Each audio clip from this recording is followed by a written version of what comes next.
Good afternoon, ladies and gentlemen. Good afternoon and welcome to the final contest of the 4th Public Benefit International to the 4th. Is it working or not? Can I? Yes. Okay, let's do it again. Just pretend it's never happened, all right? Good afternoon and welcome. That's the right spirit. Okay, good afternoon and welcome to the final contest of the 4th Public Benefit International Challenge for Youth, or PBIC 2020. First of all, on behalf of CGTN, I would like to send the best wishes and warmest welcome to our special guests from UN agencies, embassies, and China enterprises and public benefit organizations, universities, and high schools. And I would like also to send our special welcome to our panel of judges. Welcome. Thank you for your hard work. And we have all the names and the organizations they come from. And of course, the stars are not the panel of the judges, though your work is very important. They are the contestants. Where are you, contestants? Make some noise, please. Come on. Maybe you're too focused on the competition coming ahead very soon, but these are the contestants from 12 final teams who are actually the winners of over 500 participants from 106 teams. And you made it to the final contest. Congratulations, you're already the winners. Well, the competition started in last May. And again, I don't have to remind you, this is a competition, meaning there will be rankings. So let's take a look at where they are right now. On the screen, we are seeing we have 12 teams with different interesting names, and this is where they are. And this is the final contest, and there will be 2 rounds and 2 parts, or in other words, the first round, or the first part will be presentation. Each presentation of one team will last for about 5 minutes. Not about 5 minutes, exactly 5 minutes. And that will be followed by a question from one designated judge from the panel. And then the second part of the final contest will be a battle. In other words, the 12 teams will pair up in 6 groups, and they each would have the chance to ask a question, the other side answer the question, and they shift the turns. And that's easy. Those are the rules. So without further ado, let's start our competition. But first, a round of applause to cheer them up a little bit, please. Yes, best wishes. Now, ladies and gentlemen, first team, they call themselves the Invincible Warrior. Please put our hands together to welcome Team 1.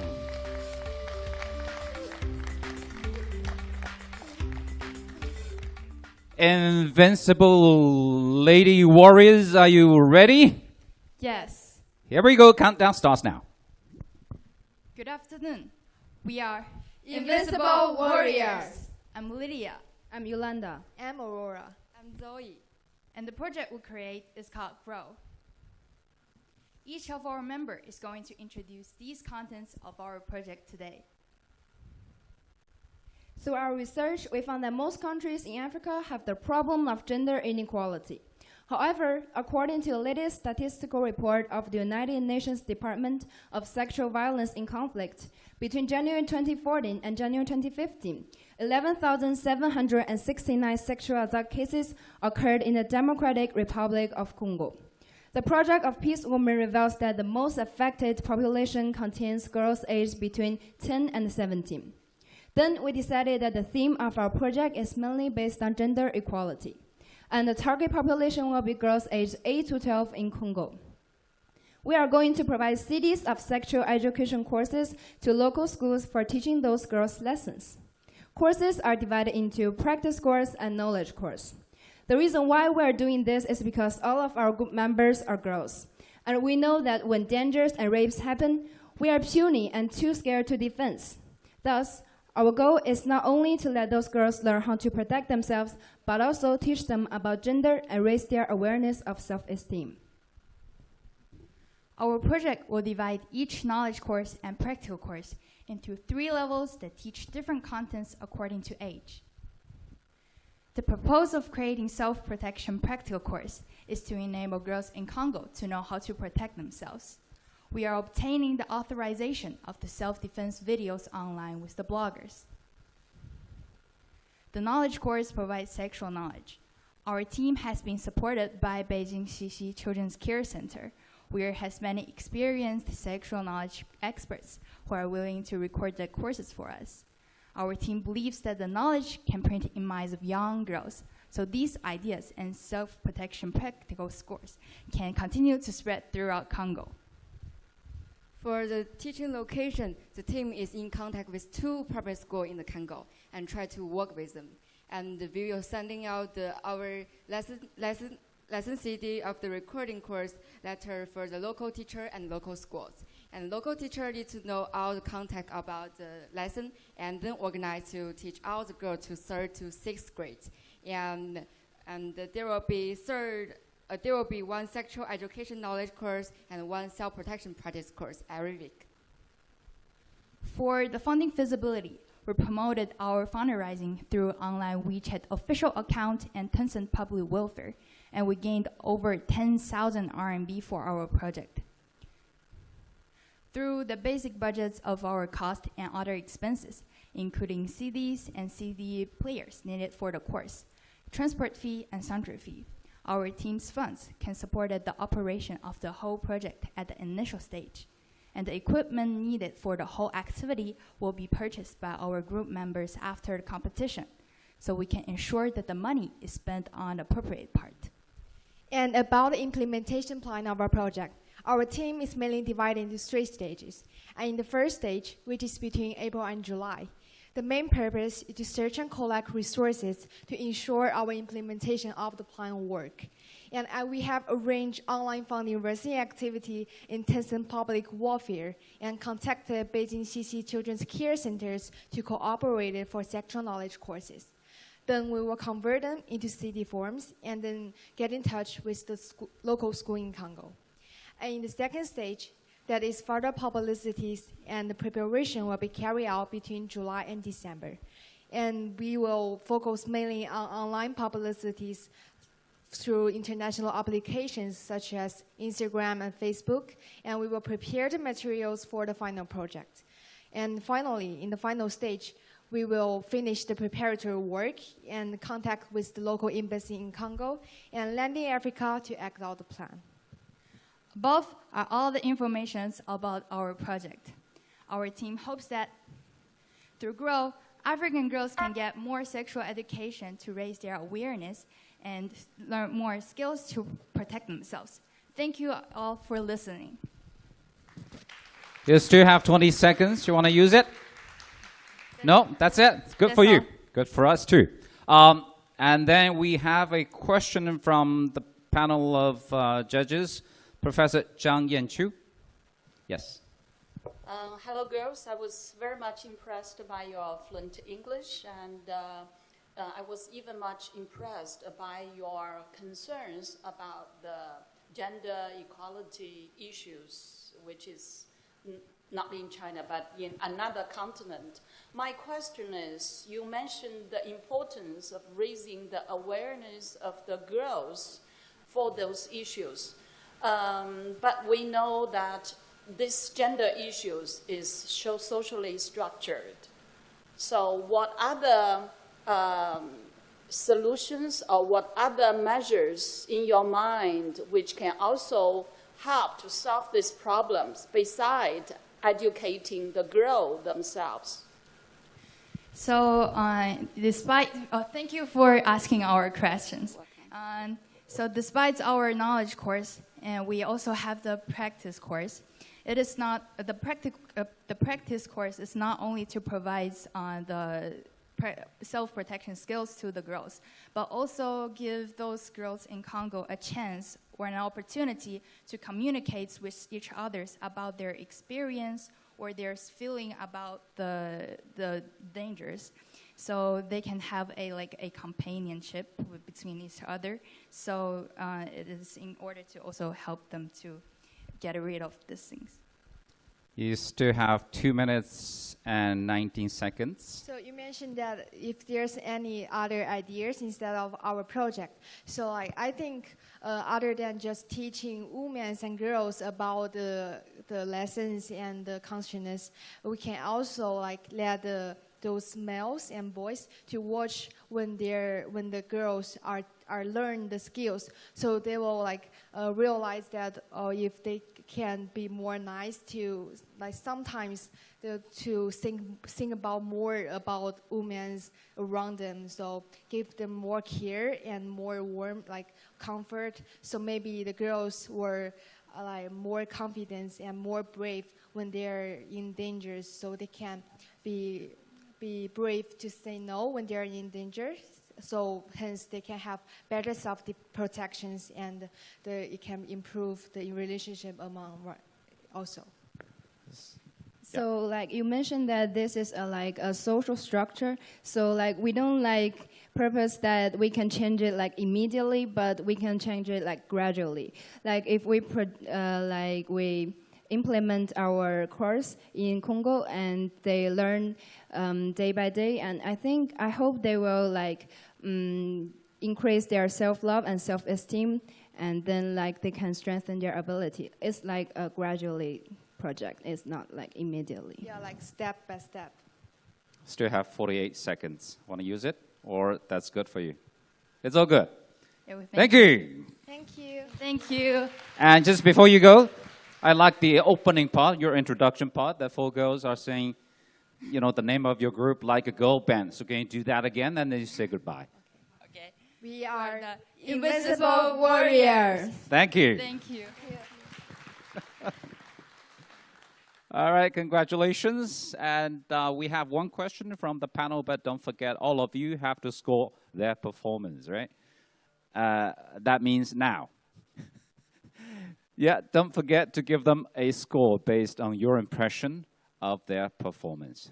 Thank you, and those scores will be collected right after that. Okay, now, moving on, let's invite onto the stage our second team. They have the name for themselves. They're called Broad Learning Team. Gentlemen, are you ready?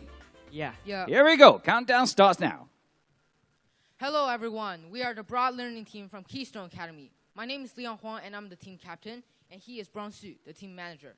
Today, we want to introduce you our Future Educated Soccer Star project. And let's begin. He is Alfonso Davis, a famous soccer player that was born in a refugee camp in Ghana. She is Alex Gwag. She was a refugee from Sudan, but through her own efforts, she became the best new model in UK. These stories taught us no matter what your identity was, through education and opportunities, you can always find your way out. And that leads to our project introduction. Our project target is mainly facing South Sudanese youth that live in Uganda refugee camp. According to data, there's already more than 320,000 of them, which is a large number. Our project is facing mainly 3 challenges. Firstly, the lack of soccer equipment and also skills. Secondly, their unstable medical conditions. And thirdly, their insufficient awareness about disease and some closely related knowledges. According to these 3 problems, we provide them 3 solutions that we're trying to overcome these problems. Firstly, some high-quality soccer balls and tactic cards.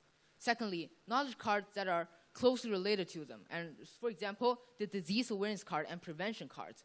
Thirdly, the exchange of drawing and letters from Keystone Academy students to African students, because we want to form a link between Chinese students and African students and make our project more communication. And finally, that leads to our orientation, which to make the refugee camp youth can have fun while exercising and have a quality education and a healthier life. Our project has more advantages than previous project because we are creative. First, we want to do a lot of things with low cost. Soccer can enrich their lives and promote health. Knowledge card is also a good way to impart knowledges. Second, our project is highly sustainable. We started with soccer, and later on, we can improve our project based on visual feedback from each donation.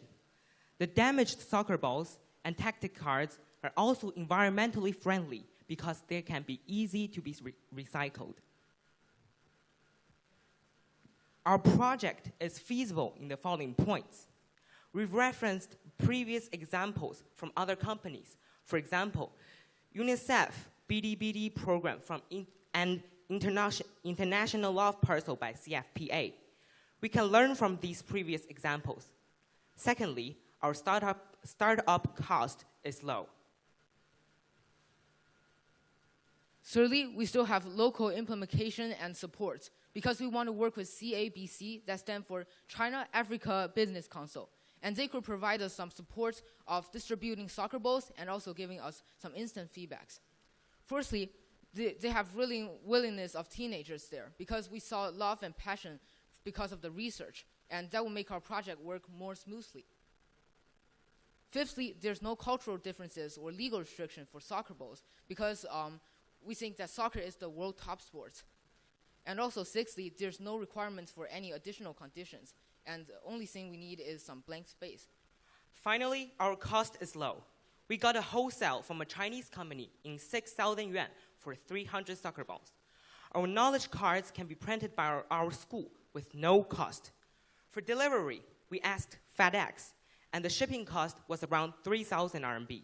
So the startup cost of our project will be 10,000 RMB. In terms of funds, we have already raised some money earlier. Our school also have a charity shop, which we can sell related products and snacks at school to get more attention and funds. Our project still has other highlights. By supporting a Chinese soccer company called Laidu, we are trying to reinforce the Belt and Road Initiative. Also, our project is highly extendable. By extending with other projects provided by other groups in this challenge, we want to make our project finally reach broad learning. Our project also has a lot of development potential in the future. Our project implementation is divided into two main phases. Our program will establish a good channel for public service, which means our project can help other teams by using our channel to donate and help refugee camps, which makes the service last longer. Thank you. Thank you for watching. Thank you, gentlemen. Very good timing, indeed. And now we're going to invite a question from Mr. Jason Wang. Thank you both for sharing. And actually, I feel really impressive, especially you have a very comprehensive analysis of the feasibility of the whole project. And personally, I think that it's highly possible that you make it come true. But I personally have one question because I think the project's original goal is actually to support the South Sudanese youth in Uganda refugee camp to have fun, improve health, and gain knowledge, right? Yep. And I believe the youth will definitely have more fun with your support, which is actually very valuable. But I just wonder that how will you measure the success of helping them improve their health and gain knowledge, so that we do know that we're actually making the impact, and if not, that we can actually doing the improvement, right?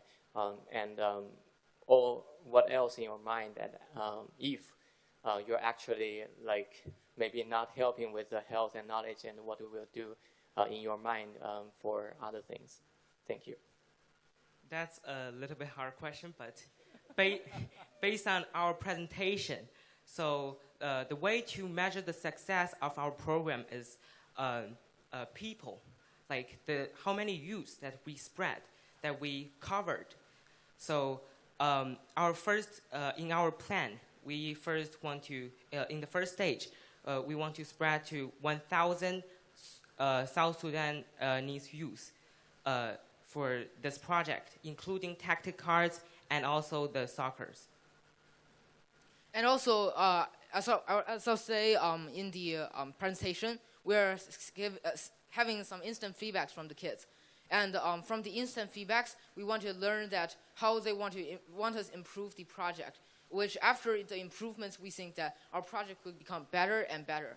And after all, if they can provide us some instant feedback, like our project did a great job, and they have some like career-like skills in the soccer field or other fields, like educational parts, and I think that our project made a success.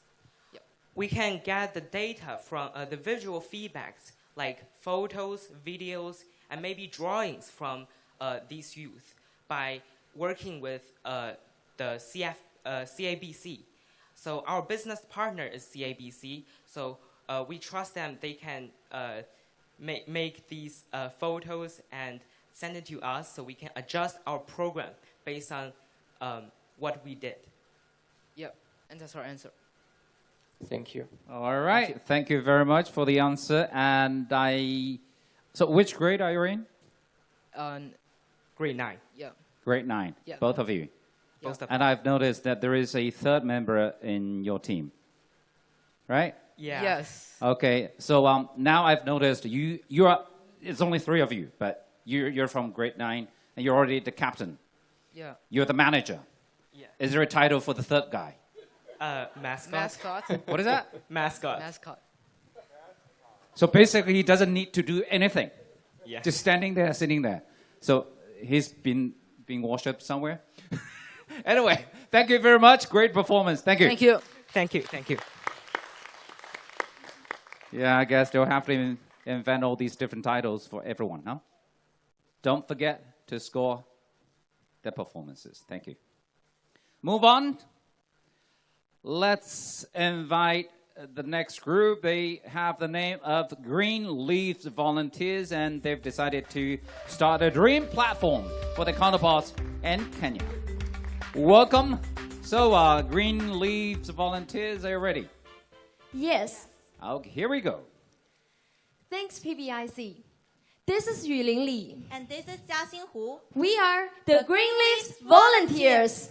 Now, let's give the voice from Jordan to start our presentation. Ladies and gentlemen, we're the Green Leaves team. I'm the captain, Yining Wang. I feel sorry that I cannot stand on the spot with my team to do this presentation since I'm studying abroad. However, PBIC is important to me, so please allow me to start this presentation. Here we go. Since 2016, I established a charity organization named of Green Leaves Volunteers to help poor schools and orphanages by donating secondhand books. After 3 years, when I volunteered as a Chinese teacher in an orphanage called Children Garden Home and School in Kenya during the summer of 2019, I also built a Green Leaves mini library there. And now, in 2020, by attending this PBIC competition, I believe that we, the Green Leaves team, are able to land our project in Africa and actually help the kids in Children Garden Home and School. Now I will leave my teammates Jiaxin Hu and Yuling Li introducing you our project and our progress. Thanks, our team captain. When I was in one female high school in Nairobi, I asked the girls there what they wanted to be in their future. They told me they wanted to be scientists, lawyers, and teachers. I still remember their longing for their future. But according to McKinsey's Global Institute, the ratio of women to men in terms of education level in Africa is 0.76, and the situation is more severe in rural areas, which means that the lives of many female students will run counter to their dreams. To change this situation, we designed our project, which is to establish a dream platform for the female students from the orphanage, Children Garden Home and School, well located in the rural area in Kenya. We will provide 3 kinds of vocational courses, including traditional courses like cooking and sewing, computer skills, and the special course. We will send the girls who wish to learn special skills to local corresponding training centers. Tina, an 18-year-old girl from the orphanage, wishes to be an excavator. We will support her dream and make her dream come true. We know that we are not the only team doing such project. So what is our advantages? First, we know about Africa. Our team leader knows about the details of the orphanage. Yulin Li went to Kenya for field study on gender inequality issues. Second, we are more sustainable. We will invite excellent graduates as our teaching assistants. Also, we will utilize the products we made in the courses. We will sell the products we made in the sewing courses, such as Chinese knots, to raise money for our project. As we all know, the world is in a very hard time, and lots of international activities cannot move on. But under this situation, we still made a lot of progress. First of all, we reached out to some feminist organizations in Kenya to help us monitor the progress of our project. In addition, in cooperation with the principal, we collect the paintings with the theme of I Have a Dream to make our donation t-shirts. Oops, where's our t-shirt? Here it is. And furthermore, the principal has already helped us to confirm the cooking and sewing teachers. Most significantly, we have raised more than 81,000 RMB, which is the highest among the 12 teams, and it is 15,000 higher than we originally had expected to start up. There's an old saying in China, to teach someone how to fish is better than just give him a fish. We strongly believe that African females will equip themselves by vocational training courses. Green leaves into forest. Dreams into reality. We start from now. Thank you. Wow. Seriously, 81,000? Seriously. Wow. Yeah. Very impressive. So now we're going to invite the question from Ms. Akwi Gertrude. Thank you very much for your presentation. And it's a very interesting project that is aimed at equipping youth, especially the girls, with different skills. But I'm wondering, after you have equipped the girls with the different skills, what are your next plans for them in order for them to continue perfecting their skills? Thank you. So do you mean the benefits from the skills? What plans do you have for them so that they continue perfecting their skills? Because it's very useful for them to continue practicing their skills so that they do not forget them. I got it. Okay, so actually, our program will land in an orphanage, the Children Garden Home and School. And so because it is an orphanage, students there will be from maybe 1 year old to 18 years old. Our project, our target people is from 14 years old to 18 years old. So they can continue to learn one skills from 14 years old to 18 years old. And for special course, we have a very different standard. They need to be 16-year-old to 18-year-old. But we believe that because they have a very strong desire to learn this skill, so for the people who learn special course, they will continue to learn in their future. And I think the benefit of our project is that they learn the skills, so they will have the ability to continue to use in their lives. Because according to our data, and also my teammates and my experience in Kenya, many women in Kenya, they could not to work out, they hardly to find jobs, and they couldn't find the jobs.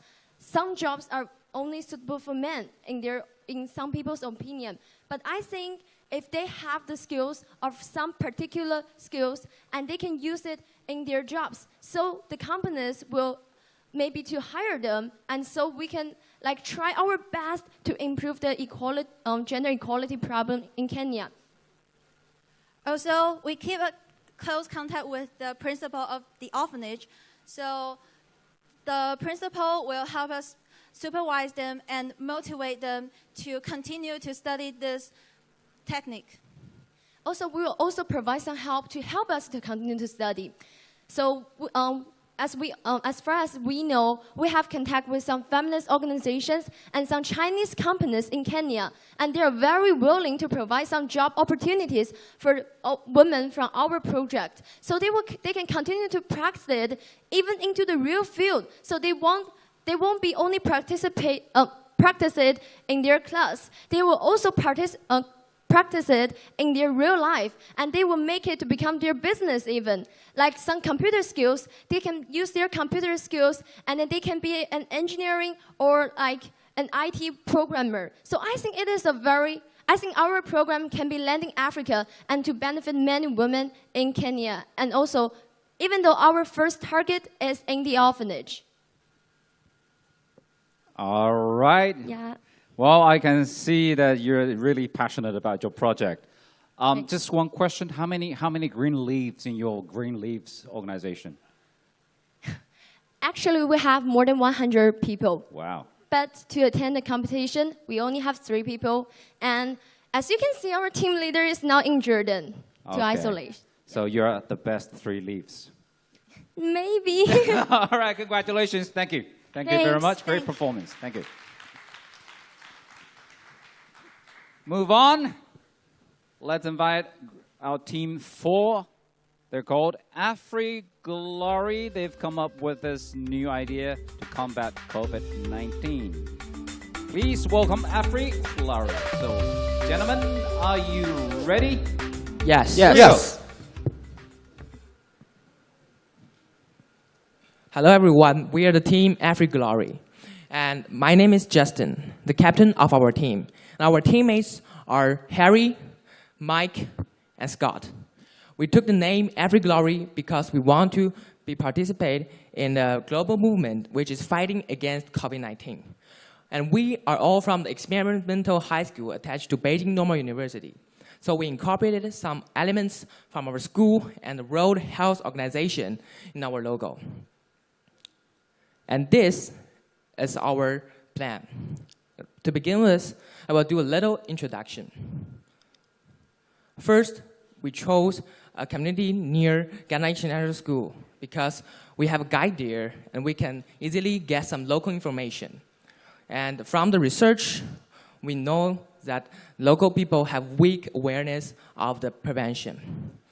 Also, they experience a lack of sanitary materials. So our project is focused not only on the materials, but also the promotion in Accra. Now let's see a part of our vlog.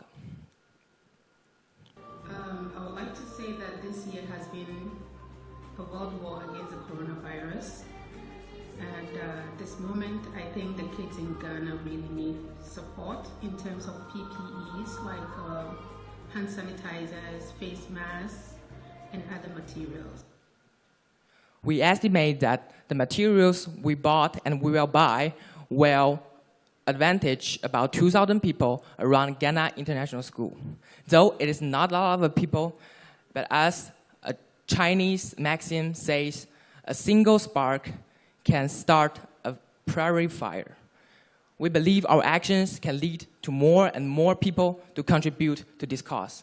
And we hope the children at school to feel the warmth in this pandemic.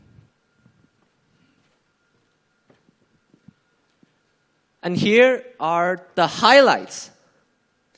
We integrated our materials into packages. Each package includes the materials and our pamphlets. We named these packages the COVID Kit, 一片心, as they represent our heart for people in Accra, Ghana. Therefore, local people will receive the materials in a more convenient way. Since its significance to raise the awareness of local people, we also focus on promotion. We made 2 kinds of brochures for 2 groups of people. For family have children, we provide short story brochures, which made by interagency standing committee. The words are humorous for children and their parents to read. By reading, local people will increase their awareness of COVID-19 and thus better protecting themselves. Besides, for families that do not have children, we provide our own made brochures, which includes pandemic prevention methods proposed in China. And these methods have undergone testing, so they will help local people better fight against the virus. As for our efforts, by research we discovered that few people in Ghana wear masks, and most of those masks are irregular. Additionally, they use disinfectants less than standard. We already contacted with the manufacturers and bought a part of our materials. We shared our researchers' ideas and plans on Instagram, Weibo, WeChat, and Kwai, encouraging people in China to know more about the situation in Ghana and join us to contribute to this cause. The total of viewers is 63,300 people. About our vision. After searching on the internet, we have found that our materials are of low cost and large quantity, so it's easy to prepare. Until now, we have got half of the masks and all the protective clothings. And during the next session, we're going to prepare the rest materials and print out all our pamphlets. As China and African countries are brothers and sisters sharing the same interest, so there are many ways to transport our materials. We'll first choose the Embassy of Ghana to deliver our materials. And if it fails to work, we will ask the China African Business Council for help. At last, we have already contacted with the China African Development Fund, Ghana International School, and representatives in the nearby communities to distribute our materials. We wish safe, healthy, and prosperous life to every African child. Glory to Africa! Thank you all for listening. Thank you very much. Very good timing. And now we're going to invite the question from Ms. Wang Yaling. Thank you, Team Effort Glory. This is a very timely kind of approach that to not only combat the coronavirus in China, but also you really thinking about the other continent, especially some kind of, I would say, vulnerable countries. So actually, my question is more related to the practical level. Actually, for UN agencies after, how to see the coronavirus happened, so we also do a lot of kind of emergency relief after the crisis. But the key problem here is really at the implementation level. So as you a little bit touch upon the topic of the how to distribution all this PPE package. So actually we know that sometimes the product, the PPE package sometimes it's not easy to procure, but the distribution, actually the cost, even like a logistic cost is quite high. And a lot of kind of certain uncertainties, especially some kind of, costume issues or something like that. So did you have any kind of contingency plan if all these kind of solutions has been failed? Well, actually, about the distribution, as we said in the presentation, we have already contact with China African Developing Fund, and they told us that they can, they agree to help us to distribute all our the COVID kit packages into the international school. So I don't think the distribution part is really a problem because they have agreed to help us. So, so could you elaborate a little bit what your procurement plan? You plan to procure in China or in Africa or continent or? You mean the distribution part? No, the PPE, all the masks, kind of soaps, as we mentioned, to be included in we prepare them in China, and then we transport them to Accra, Africa, and the Developing Fund will help us to distribute them in Africa to the international school, to the specific school. Yeah. Okay. And also, as for the like COVID kit, we will package it at our home, or we will just to like finish all the works and just send the packages that which is convenient for them to just to give the packages to each family, because we just divide families to the families with children, without children, and we just to prepare the different like the COVID kit into different boxes, in packages, in boxes, and to distribute it. we have contacted with the, as he said, we have contacted with the China Africa Development Fund, and they just agree to help us to distribute it to give to the officials of the Ghana International School and the representatives of the small community we just chose, and maybe they will just to distribute our materials by themselves. And as we mentioned before, there are two kinds of packages, like families with kids and without kids. And we have already just separate them into two kinds of packages, like the materials are different. For example, our brochures will be different. One is for like maybe a cartoon for kids to see it better, and others it's just for practical work that has already been used in China. So I think the distribute part, the China African Development Fund would help us in the local place to distribute two kinds of part. One's for like the international school for the kids part, and the other is for communities. Thank you. Thank you very much. Yeah. Again, very good timing. And do you have a captain? Yeah, I'm the captain. You're the captain? Yes. Can you lead your team to finish the final, to repeat the final part of your presentation yes, again? Of course. To pass on the passion and the power to our audience. 3, 2, 1. Glory to Africa! All right. Thank you Thank very you much, so gentlemen. much. Thank you. Okay, now, ladies and gentlemen, please welcome Team 5, Malaria Eliminator in Africa, MEA.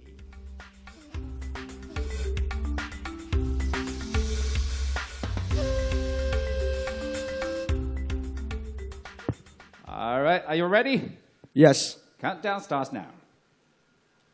All right. Good afternoon, everyone. We are Team MEA, and our project name is Love Across Borders, Anti-Malaria in Action, and I'm the team leader. My name is Andy. Our team members are Eric, Jeff, and Bill. We are all 4th and 9th graders, and our project is to provide free anti-malarial treatments and malaria education for children under 5 in Accra, Ghana.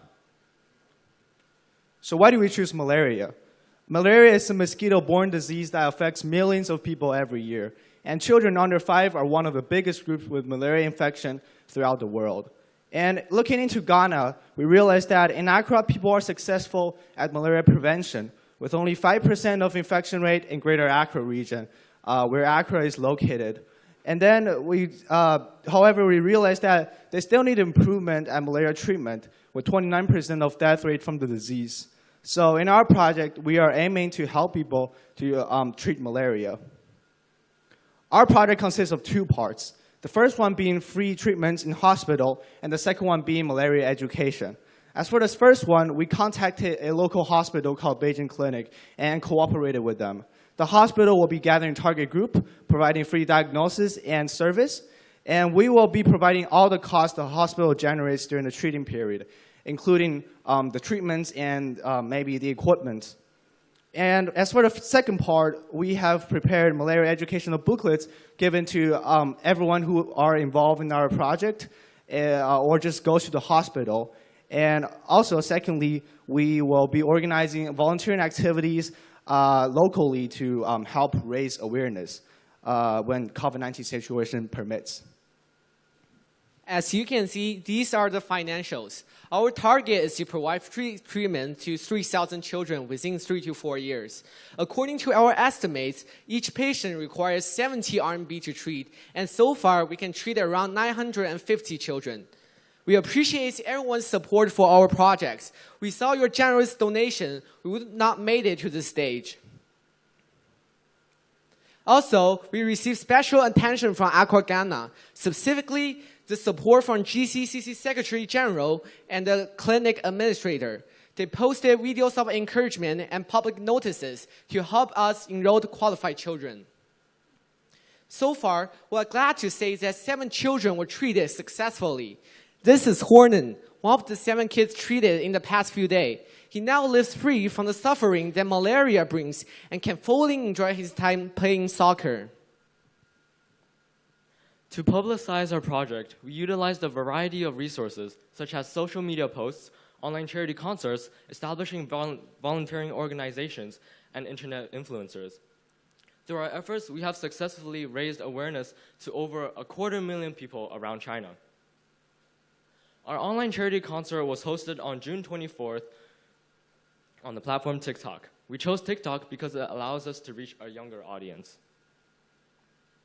Currently, we have more than 100 volunteers located in Beijing and Shenzhen. These volunteers aided us by spreading awareness and also raising funds. Not to mention, we were able to receive help from internet influencers as they forwarded our videos and articles onto their sites. As a result, our vlog alone has more than 1,200,000 views. As for the fundraising, we are very honored to announce that we have raised 70,000 RMB in the past few months. We raised this amount through the Tencent Charity Foundation, selling our t-shirts online, and also endowments from companies and foundations. As for the sustainability aspect of this project, we came up with 3 different methods to keep the project going. First, school clubs will start next year in both ISB and SCIE. Second, our volunteering groups scattering across multiple regions of China will continue to grow in size and number. Also, our volunteer groups at the local hospital Beijing clinic will also publish notices and also spread awareness. At last, we have a corporate support from the JDK Pharmaceutical. I'll elaborate on this in the next slide. During the cooperation period with the JDK Pharmaceutical, they decided to establish a long-term relationship with us. They will provide 50% of the funds annually. They raised 20,000 RMB in 2020 alone. In the end, I just want to thank everyone who supported us. Without their help, we cannot stand on the stage today. Let us join efforts together and make a better future. Thank you. Wow. Very good timing, huh? Now we're going to invite the question from Ms. Mieta Momo. First of all, I want to congratulate you on your efforts. It's fantastic that you've been able to raise so much money. So well done. I really admire your initiative and your efforts. So my question is, education is a huge part of your project. Why did you decide to choose a printed booklet versus SMS text or a more digitalized way to educate and reach more people? It's a pretty good question and also a very tough one. Yeah, obviously it's in a very modern period of time. A lot of digital things are being published.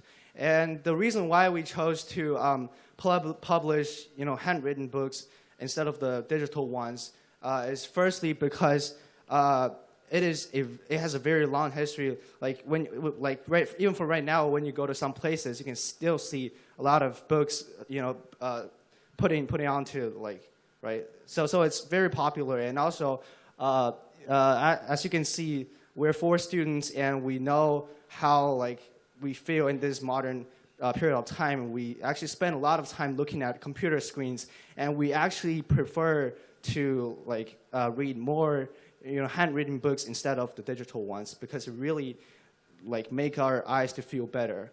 And right, yeah. And also this right now we only have the handwritten ones, but in the future it may be a consideration to add this to our project, to make both digital ones and the handwritten ones into our project, to reach a wider audience. And there are a lot of advantages in the internet right now. And right now I would like to pass my time to the rest of my teammates to add on my point.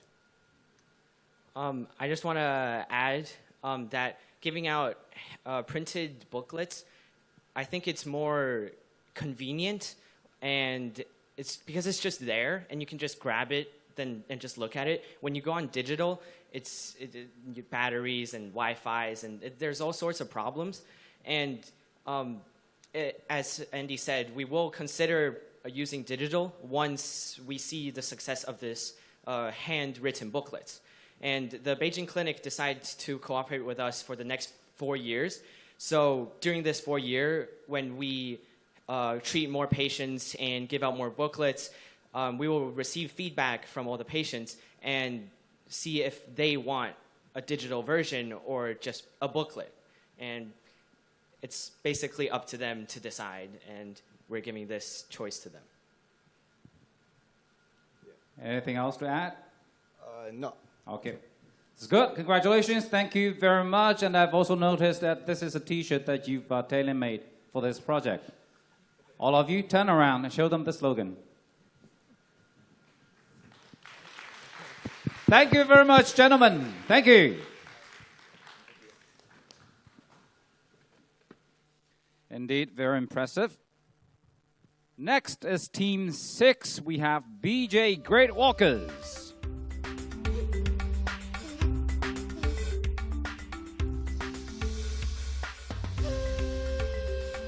Great Walkers and Young Walkers.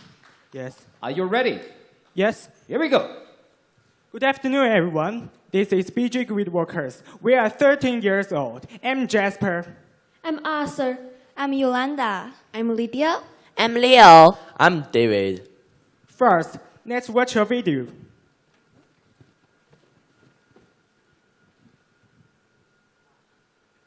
助力非洲消除饥饿，让我们一起关注埃塞俄比亚蔬菜事业。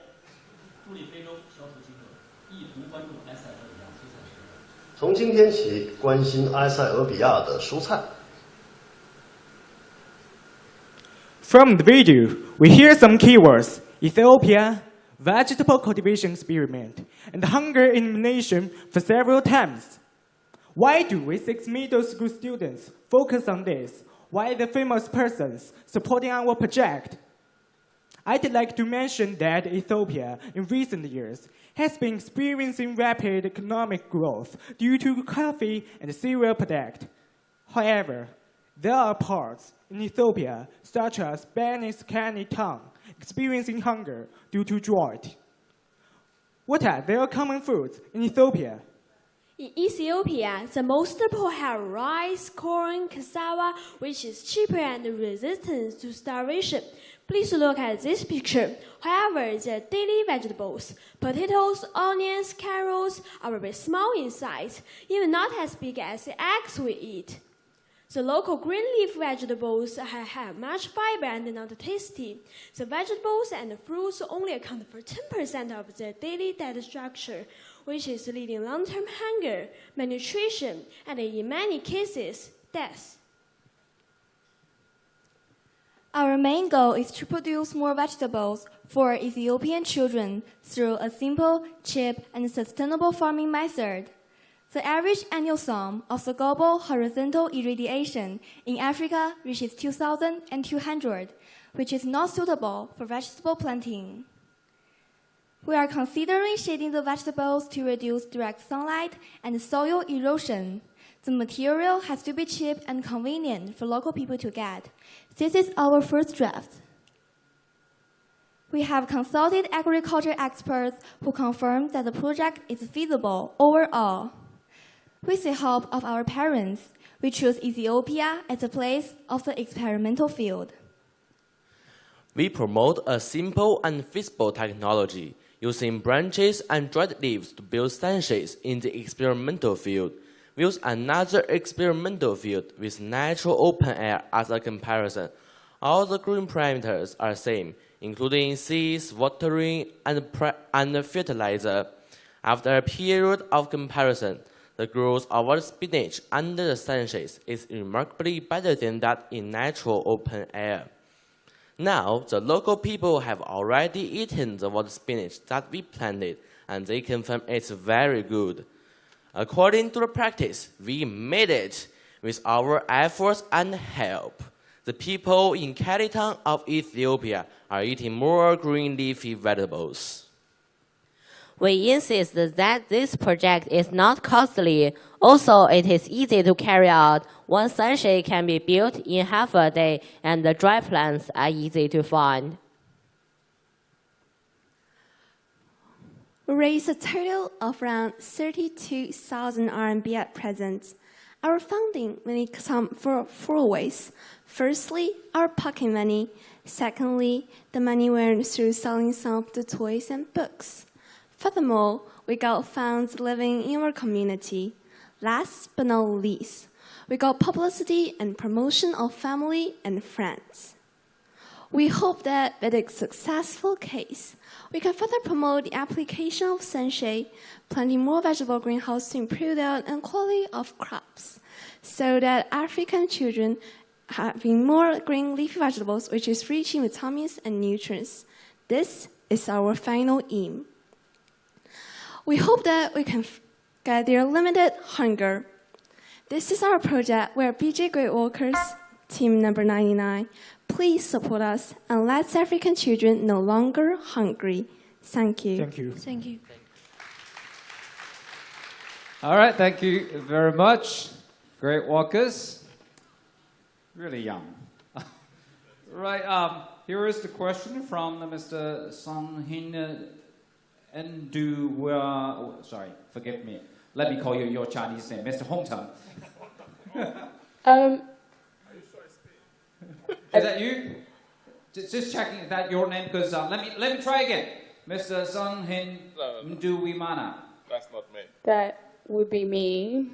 Sorry, it's Ms. And it's my fault. Miss. My fault. No worries. Very impressive. I'm very impressed by 3 things specifically at how young you are. I am impressed at the fact that you care about vegetables, but I'm also impressed at the fact that you identified a problem and you've been working hard at finding a solution. So very, very impressive.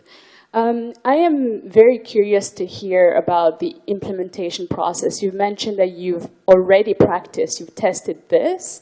How did you go about it? Like, how did you land your project? How did you identify your partners in Ethiopia? How did you identify which farmers? Please tell us a little more about how that process went.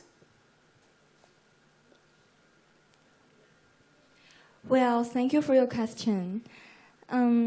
Through research on vegetables in the country, we found that Ethiopia is a lake of green leafy vegetables, and their vegetables are low in production and nutrients, which leads to the less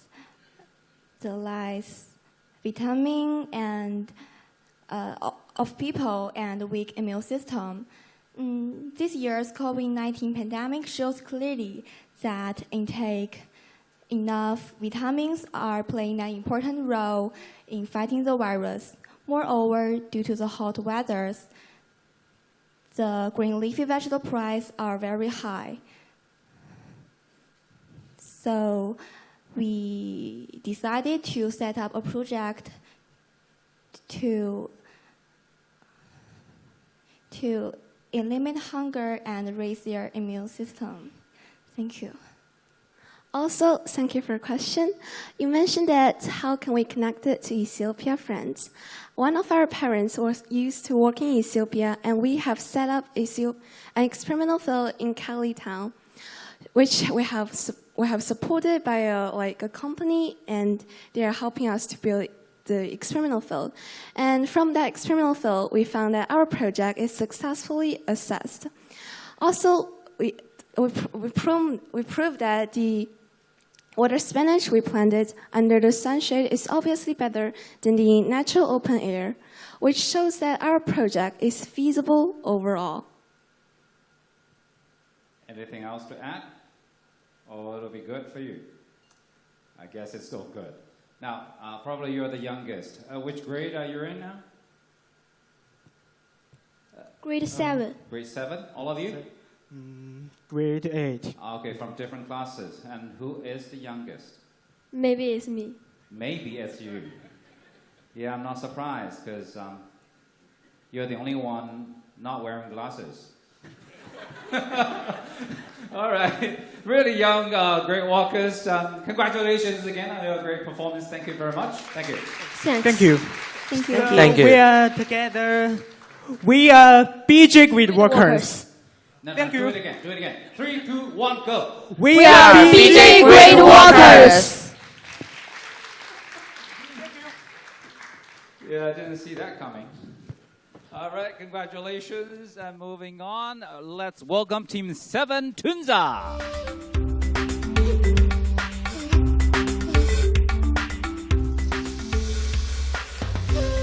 Tunza, are you ready? Yes. Countdown starts now. Ladies and gentlemen, this is Team Tunza. I'm Ruby. I'm Leo. I'm Jimmy. Maybe you have heard the song We Are the World by Michael Jackson, which describes the idea. We are the children, we are the ones who make a brighter day. But have you ever seen any child whose processing the leg are flustered or whose ears are prevalent, but still tries to pretend she's all right? I have. It was the summer of 2018. I volunteered in the Children's Garden Home and School in Nairobi, Kenya. At that time, there was a free medical treatment program, and this is what I saw. Over half of students there has contagions and basic health issues, but they just got used to it because there's no other result. I appreciate the efforts of local hospitals to provide medical care for free, but it cannot bring any sustainable influence to their situation. Because in the long term, the sick ones remain sick. They cannot pay the fees to go to hospital and also not able to treat themselves. So that's why we established our team and named it Tunza, which means care and protect in Swahili, and funded our project, Care Without Borders, to provide continually medical care in the school. In this program, we Tunza will first establish a sustainable infirmary in the school, which can provide basic medicine and treatment. Meanwhile, the infirmary will create a health profile for each child and conduct physical annually. And most importantly, we Tunza will provide professional medical training for 10 students and 2 teachers twice every 3 weeks, so that the infirmary can be maintained by the school itself. We Tunza understand that there may well be other projects in Africa that have similar content with ours, but our characteristics are distinctive. All members of Tunza had volunteered in the same school where our project is located, so we know exactly who we are helping. We lived with the students, we ate at the same table, and we talked about our dreams and expectations. And we know they're no different from us. Therefore, we wish to maintain an equal relationship with them. We do not want to be the genie in the lamp who would fulfill their wishes at once. I wish for medical treatment. Yes, you got it. I wish for infirmary. Yes, here it is. Because we know that relationship is toxic. Instead, we're inviting them to join us as volunteers so that they're not only the ones who are receiving helps, but also the ones who are giving helps. By the end of the medical training, the students would be able to run the infirmary by themselves, and that is one reason our project is sustainable. Also, because most of the medical facilities will be settled and the medical trainings will be ended all in the first year, the budget for the subsequent years would be 80% less than that of the first year. Therefore, better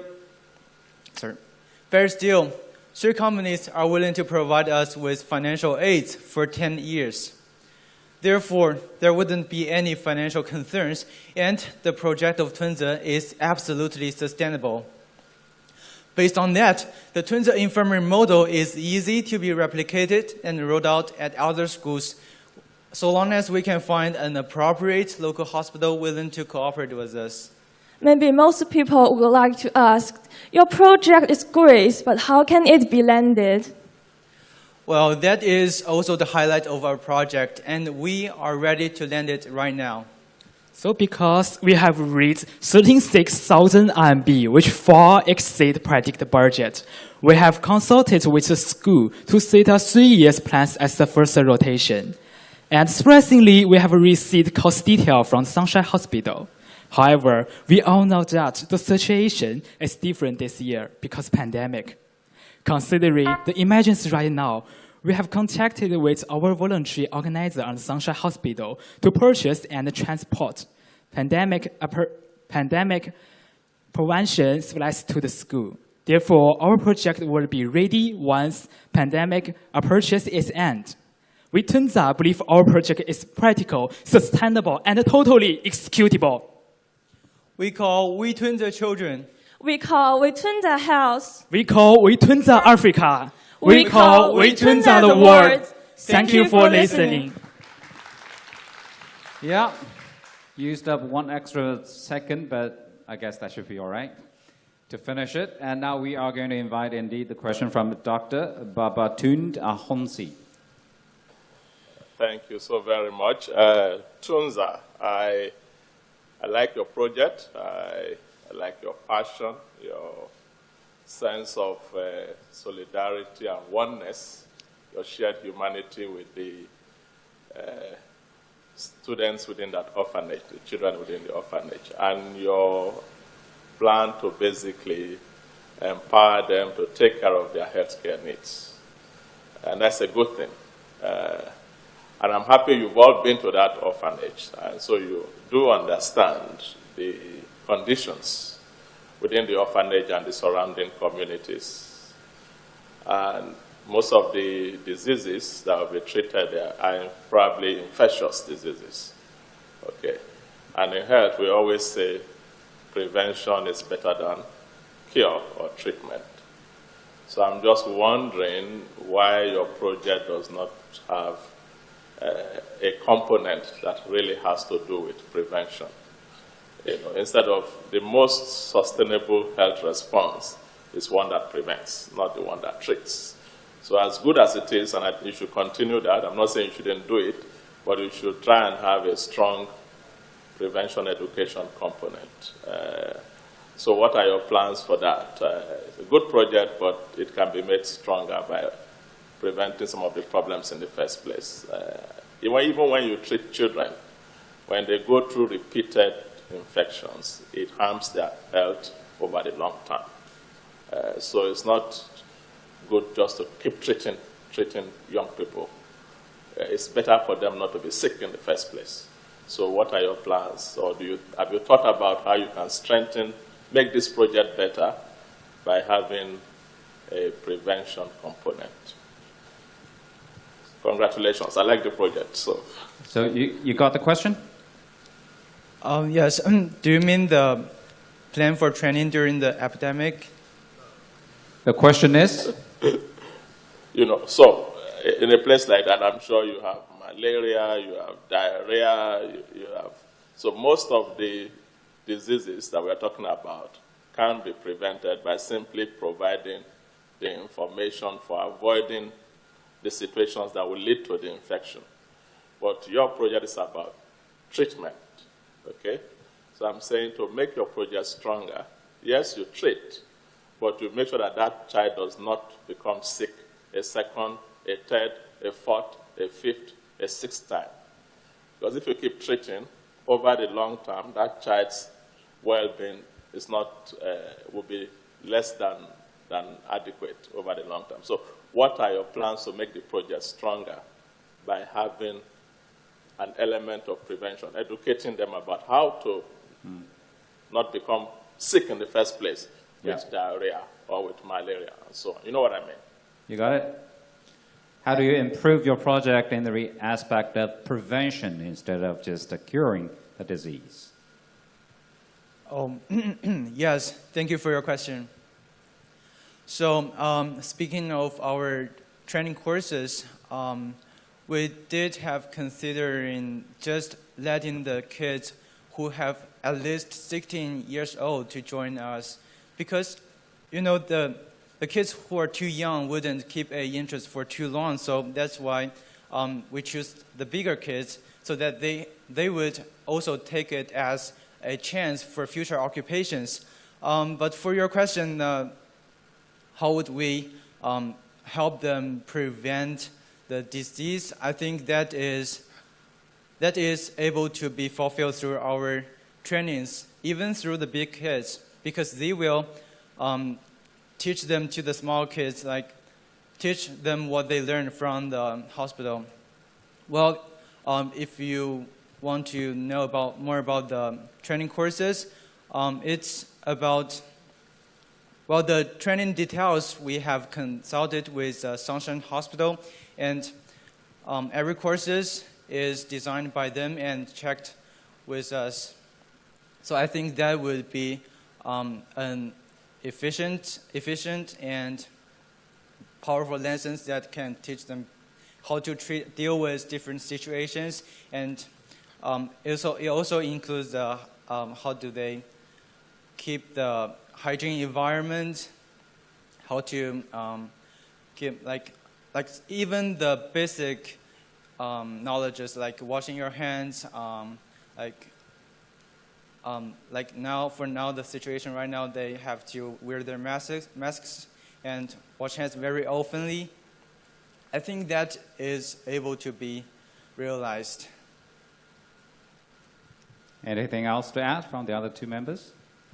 And after the training courses, we also plan the examination for the student volunteers and also the teacher volunteers in order to make sure that they all learn the knowledge and they all can use the knowledges in the future.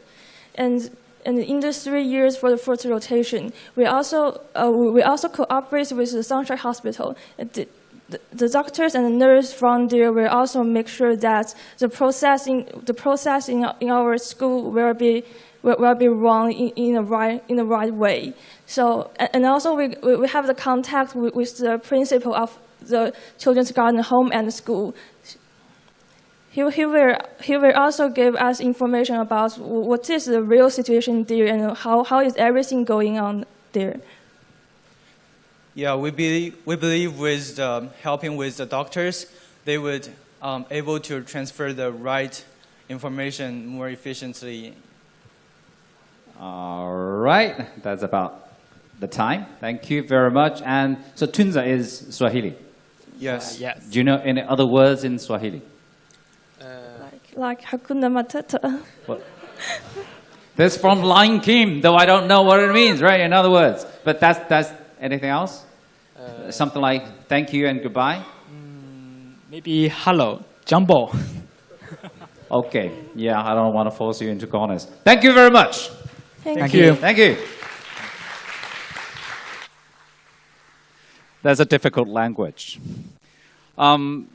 Next, let's move on to Team 8. Please welcome Team Kelson.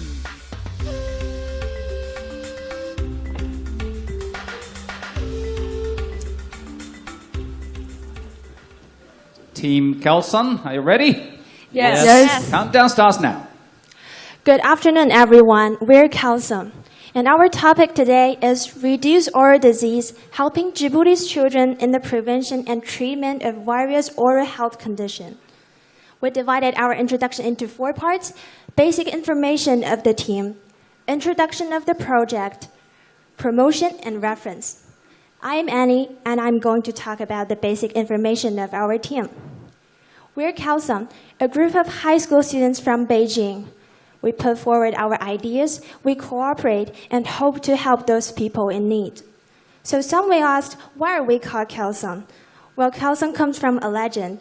It conveys a symbol of good luck and beauty, so that we hope from our efforts and cooperation, we can help those children's oral health problems in Africa and give them good sustenance and contribute our own strengths. Well, let's welcome the next part.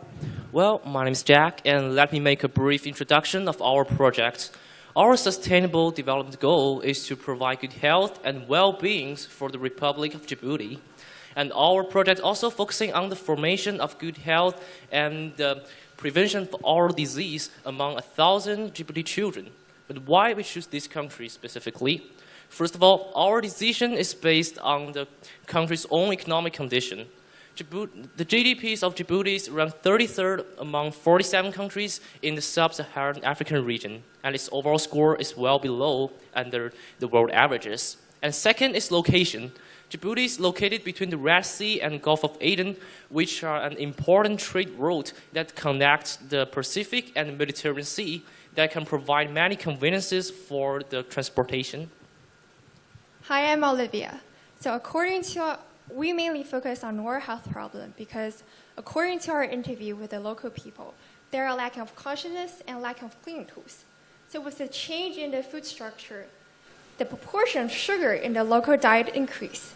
Eating sugar without timely brushing teeth can lead to dental caries, which affects multiple teeth at a time and leading to pain and eventual tooth loss. Also, the traditional twig toothbrushes that Djibouti people use can only clean large food scraps. However, sugar tends to hide inside the teeth, so it's not easy to clean it. Our project is formed based on these information, and basically it is separated into two parts, the material solutions and habit developing. And as for the material solutions, we'll hold online charity sales in order to get enough money, and then search for factories to purchase enough toothbrush, toothpaste, and soap, and then deliver it to local Djibouti students. And as for habit developing, we'll record videos ourselves and then cooperate with the hospital in Beijing and then make posters together to help them form good cleaning habits.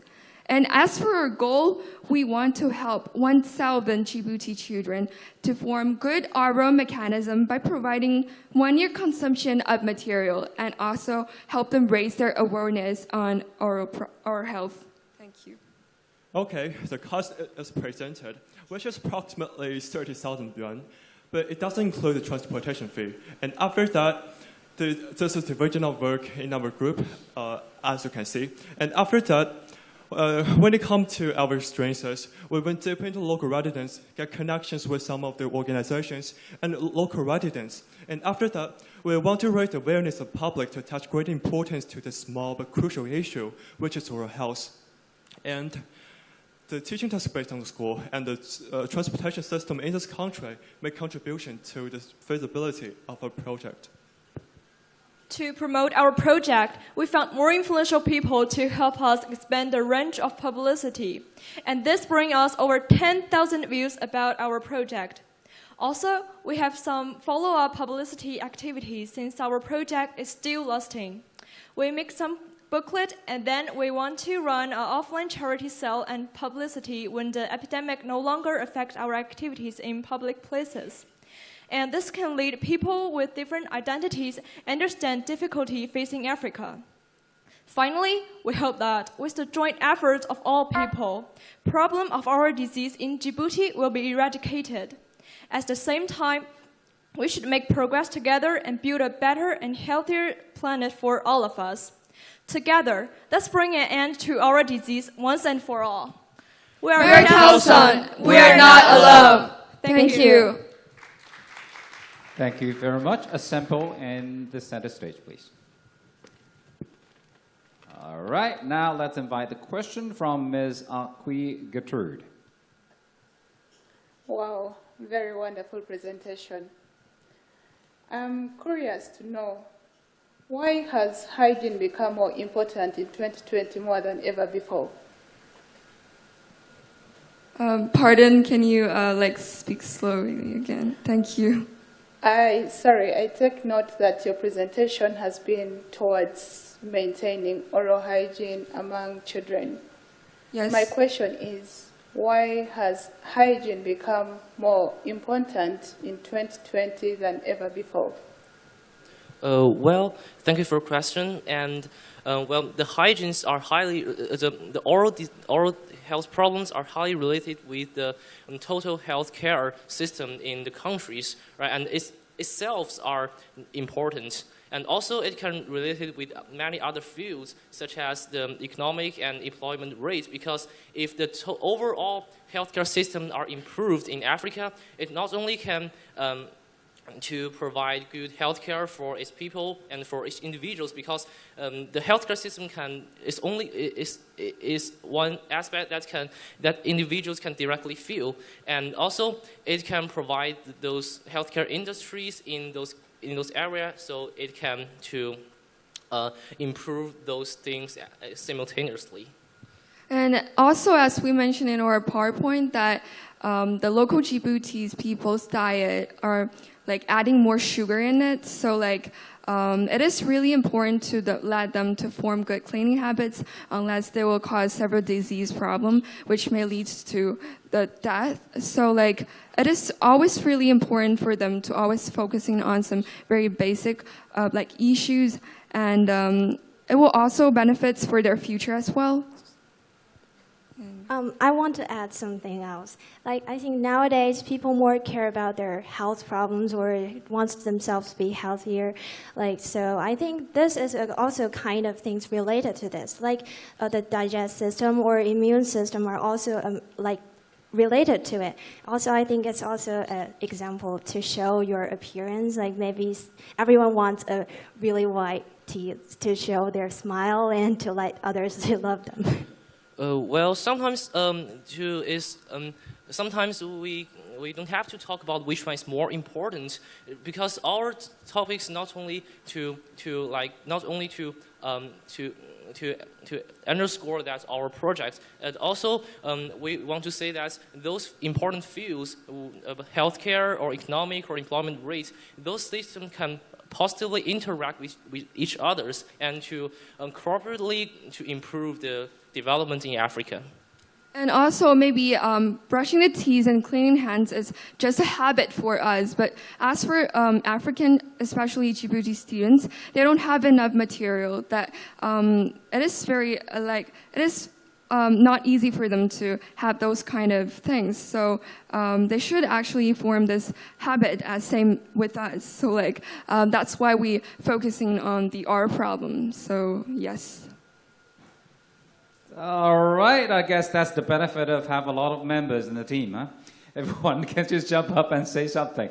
That's very good. Thank you very much. And just before you go, would you like to repeat your slogan again? Here we go. We are Kelsung. We are not alone. Thank you. Thank you so much, Kelsung. Thank you. Well done. And moving on, let's have team number 9. Please welcome 6 booths.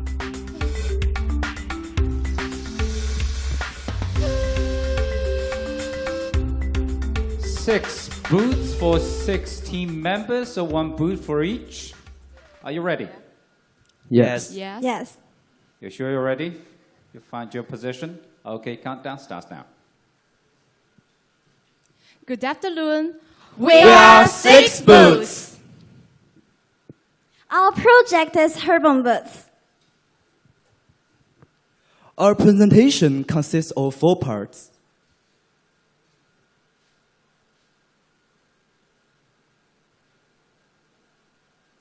I'm Sissy. I'm Hermione. I'm Kiwi. I'm Lucas. I'm Joseph. I'm Howard. We are 6 new one students from the 7th Experimental Secondary School attached to Sichuan Normal University. So, why do we choose Elgin Mount? Let me introduce the case presentation to you. People living in the Elgin Mount of East Uganda suffer from a parasite called sand flea. At present, there is no systematic treatment for tunguses, the disease caused by the sand fleas, and the harm and the casualties caused by the tunguses are also increasing. The situation is not optimistic, so we have established the solution of herbal boots to help them. The project is mainly aimed at unaffected people ages 6 to 12 years old, and the cost of the herbal shoes is 20 to 30 yuan each pair. There is a picture of the product. The product is mainly composed of the shoe body and the herbal insole. 200 pairs of shoes will be donated free of charge by Dongguan Chuangyi Shoes Company. And we have also contacted the Buyun Company to help us to produce the traditional Chinese medicine insole. The traditional Chinese medicine insole is divided into 3 layers: breathable, insect repellent, and skate resistant respectively. In addition, there is a pie chart of the ingredients of Chinese herbal medicine for you, and the Chinese herbal medicine formula has been approved by the Nation Food and Drug Administration of China, and it has a patent. It is safe and effective. The manufacturing method of the carbon absorption is sewing, and which makes both physically and pharmaceutically protective. It can keep the sun fleas out, and the herbal insoles can repel them. It can effectively prevent the funguses. On the technical level, that is, with guidance of experts in Chinese herbal medicine, we come out more than 15 papers on theoretical basis. On the safety level, our project is basically harmless to human body, and the herbal formula is also authoritative enough. Furthermore, with the efforts of our team, we appeared people around us and friends on the internet to raise more than 8,000 yuan. Our team members also promoted and explained our solution and project on many platforms, such as Weibo and schools and other places. We also contacted local TV station to release a promotional video, which has been viewed more than 100,000 times. We connected State 30 volunteer team to help us transport our product to the Elgamount in Uganda, which will reduce the cost for the transport. And they have just replied us and are willing to help us to transport our product. In addition, we have also connected the Ugandan embassy in China to help us and provide some advice on product transportation. Our herbal boots were first known in the Elgamount of Uganda, and if they have achieved significant results, they will continue to be extended to other regions affected by syphilis to form a joint effect, thus Intl promoting Chinese traditional medicine. We firmly believe that we can do something for the people of the Elgon Mountains. We also hope that you will join us in helping our friends in the shadow of the sand flea torment. Thank you for listening. Thank you very much, 6 Boots. And for the question, we're coming back to Mr. Jason Wang. Thank you for sharing. And I think it's very innovative to actually combine the Chinese traditional medicine with boots to help the local people. And I think the solution is straightforward, but seems very effective, and you get a lot of support from many different groups of people. I just wonder that how long is actually the period of the validity of the medicine inside of the insole, and if it's expired, do you need to actually change the insole, or you have other ways to actually help it to make it to keep the validity? Thanks. Thank you for your question. And as I mentioned above, the herbal insole is made of some Chinese medicine herb, and we have figured out a pair of the insoles can last for 3 months. But we have also fundraised more money to produce some more insoles to the Uganda. Yeah. And that's it. 2 minutes and 30 seconds. And the insoles have a lot of functions, and the one insole can last 3 months, and it's really useful. And we will choose another, when the time is over, we will choose another insole to change the old one. But I think this insole is very cheap, and in the company we will connect the company who produce the herbal insole. We will connect it and give us some advice. And we will create some really useful and insoles and can last very long. Yeah. Also, there is an innovation of a project, and we want to need the doctors in China and Africa to work together and combine the herb in China and Africa to produce a new herbal boots. Yes, it can last longer, and we will support more money to help them. Anything else? Or is it good? Yeah, that's good for you, and then that's good for us too. Thank you very much. And just one question. Are you using your own products now? Not yet. Actually not. No, you saved them all for Africa. That's all good. All right, thank you very much. Thank you. Thank you. Thank you. Bye.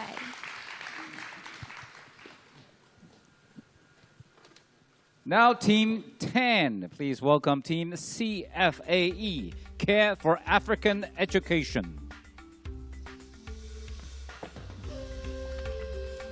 Ready? Yes. Here we go. Good afternoon, ladies and gentlemen. I'm Lisa from CFAE. Before the presentation today, I would like to ask you a question. What's the last time you have been impressed by a kid? Maybe you have impressed by their lovely smiles, maybe because of their tears, maybe because of their paintings. So today, CFAE, Care for African Education, provide art courses and poem courses for African kids. These are the contents for our presentation today. So to begin with, please let me introduce my team members. These are my team members, Cindy Zhang, Claudia Chen, and me, Lisa Tang. Today, Cindy Zhang is absent because of some personal reasons, and Claudia Chen and I are in charge of giving this presentation. About our project, we provide art courses and poem courses to African kids, and picture books are written by African kids as their final project. And after they finish these picture books, picture books are going to sell in our own website, which are made by ourselves. And the profit of selling are going to continuously using to the further African art education. And you may ask us why we decided to do this. Because after I watched a movie called The Boy Who Harnessed the Wind, I truly find out that education can not only change an individual, but also can change a country as a whole. So I decided to use education to change more people in the world. And also my team members and I are really willing to share our ideas and help others in our daily lives. Next, about the necessity of the project.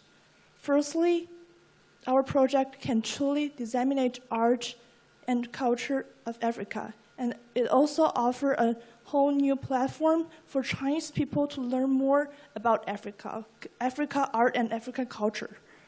And also it can let African kids to express their personal feelings and fulfill African art education.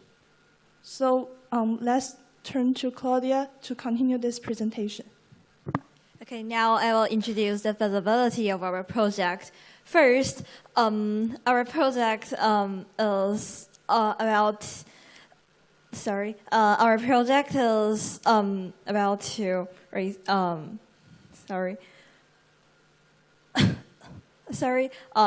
First, about our project about our. So about our recorded courses, because of the COVID-19 in Africa in recent days, so the courses are held by recordings. And also our project have our self-sustainability, which can form cycle to let the project continue. And also about the funds, and it can fully developed and fully used from the PPT. You can learn that the funds are distributed appropriately. And then let's turn the next part to Claudia. Okay, this is some skills we have finished. First, we have raised funds that's totally over our expect. And second, we have made 4 vlogs and published them on our social account like Feasibility and microblogs. And we also invite our own website. I can show you in the next page. And with these efforts, we received so many support and likes and followers. And this is our website. You can see it's organized and arranged and invited by our own. And our future plan, we want to reach to more students, and we want to do the future teacher training, and maybe we want to reach to the further countries to help more children. And sorry. So about what makes us sparkle, as the last PPT said, is about our wonderful team members and a sustainable project, and that makes us success. And also, please keep following us and support us. Thanks for your listening, and thanks to all of the supporters, including our parents, teachers. Thank you. Okay, thank you. Thank you. Time is up. Thank you. But still, please come to the center stage. Before I invite a question, both of you take a deep breath. All right? Go. Yes. And now we have the question from Wang Yalin. Thank you very much. Actually, you did a very good job, actually, especially pick art as the kind of topic of your project, because I believe that the art is a universal language, especially I think this is the best candidate to confront us in the hard time, especially right now, everybody is suffering from COVID. Since I really like your project, so actually my question is more related to the sustainability of your project. I read the brief of your project, the summary. Actually, there's a mention about the kind of promote or sell these products in an online shop. So that's why I'm more curious about, could you tell us more about your marketing strategy, how you really promote the sales, since I really want this project to sustain. Yeah, thank you very much. Well, thanks for asking about our project. Well, our project are going to sell in like electronic version because it's easier for people to read. And actually, we are, get this project inspired by a Tencent charity, which is also using like electronic version drawings that are drawn by kids who are like, some of them have mental disease, so that they couldn't go to school as normal students. And this like becomes really popular in China, so we decided to use the same way to let more people to know more about African kids and know more about African culture. And actually, there's one more point I would like to add about my project, is that actually I have already become a volunteer teacher for 5 years, and I joined a sort of like a online organization called EWB this year, which means Education Without Barrier. As the name of the organization is also like my perspective about education itself. Education should not be with barriers.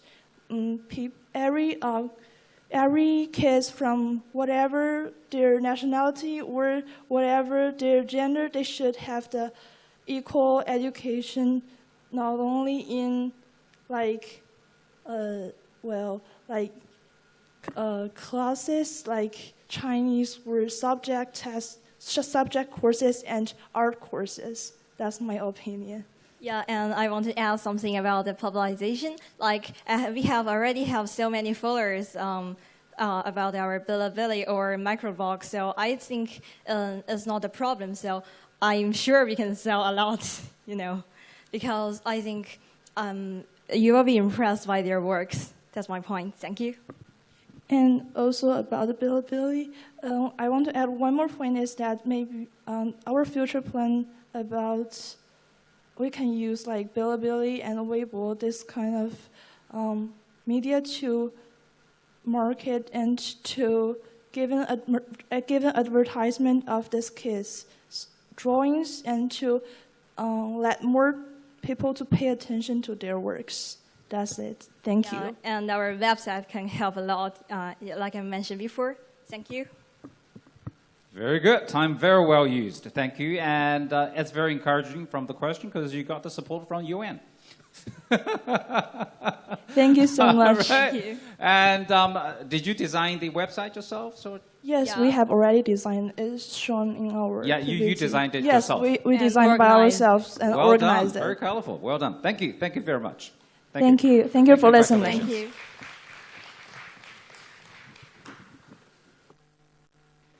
Thank you. Moving on, please welcome team number 11, Kalinka.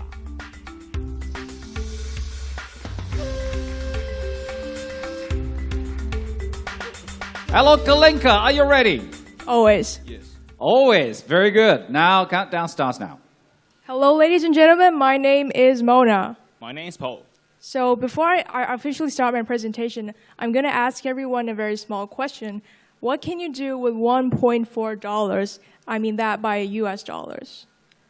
So what we found, what I found in the nearby convenience store is this bottle of juice. It costs 10 RMB, roughly $1.4.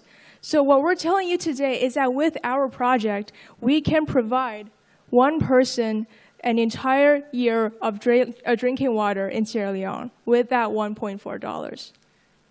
So as you can probably see, the problem our team wants to deal with is the lack of water. Now, these are some stats. As you can see, the average daily water consumption per person in the USA is 681 liters. In China, the figure is 225. In Africa, 47. However, in Sierra Leone, it is below 20 where water supply exists, and virtually none where there is no water supply, which is basically 50% of the population.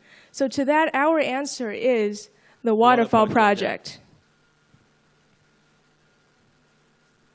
So we gained inspiration from the project called Water Seller for Mothers.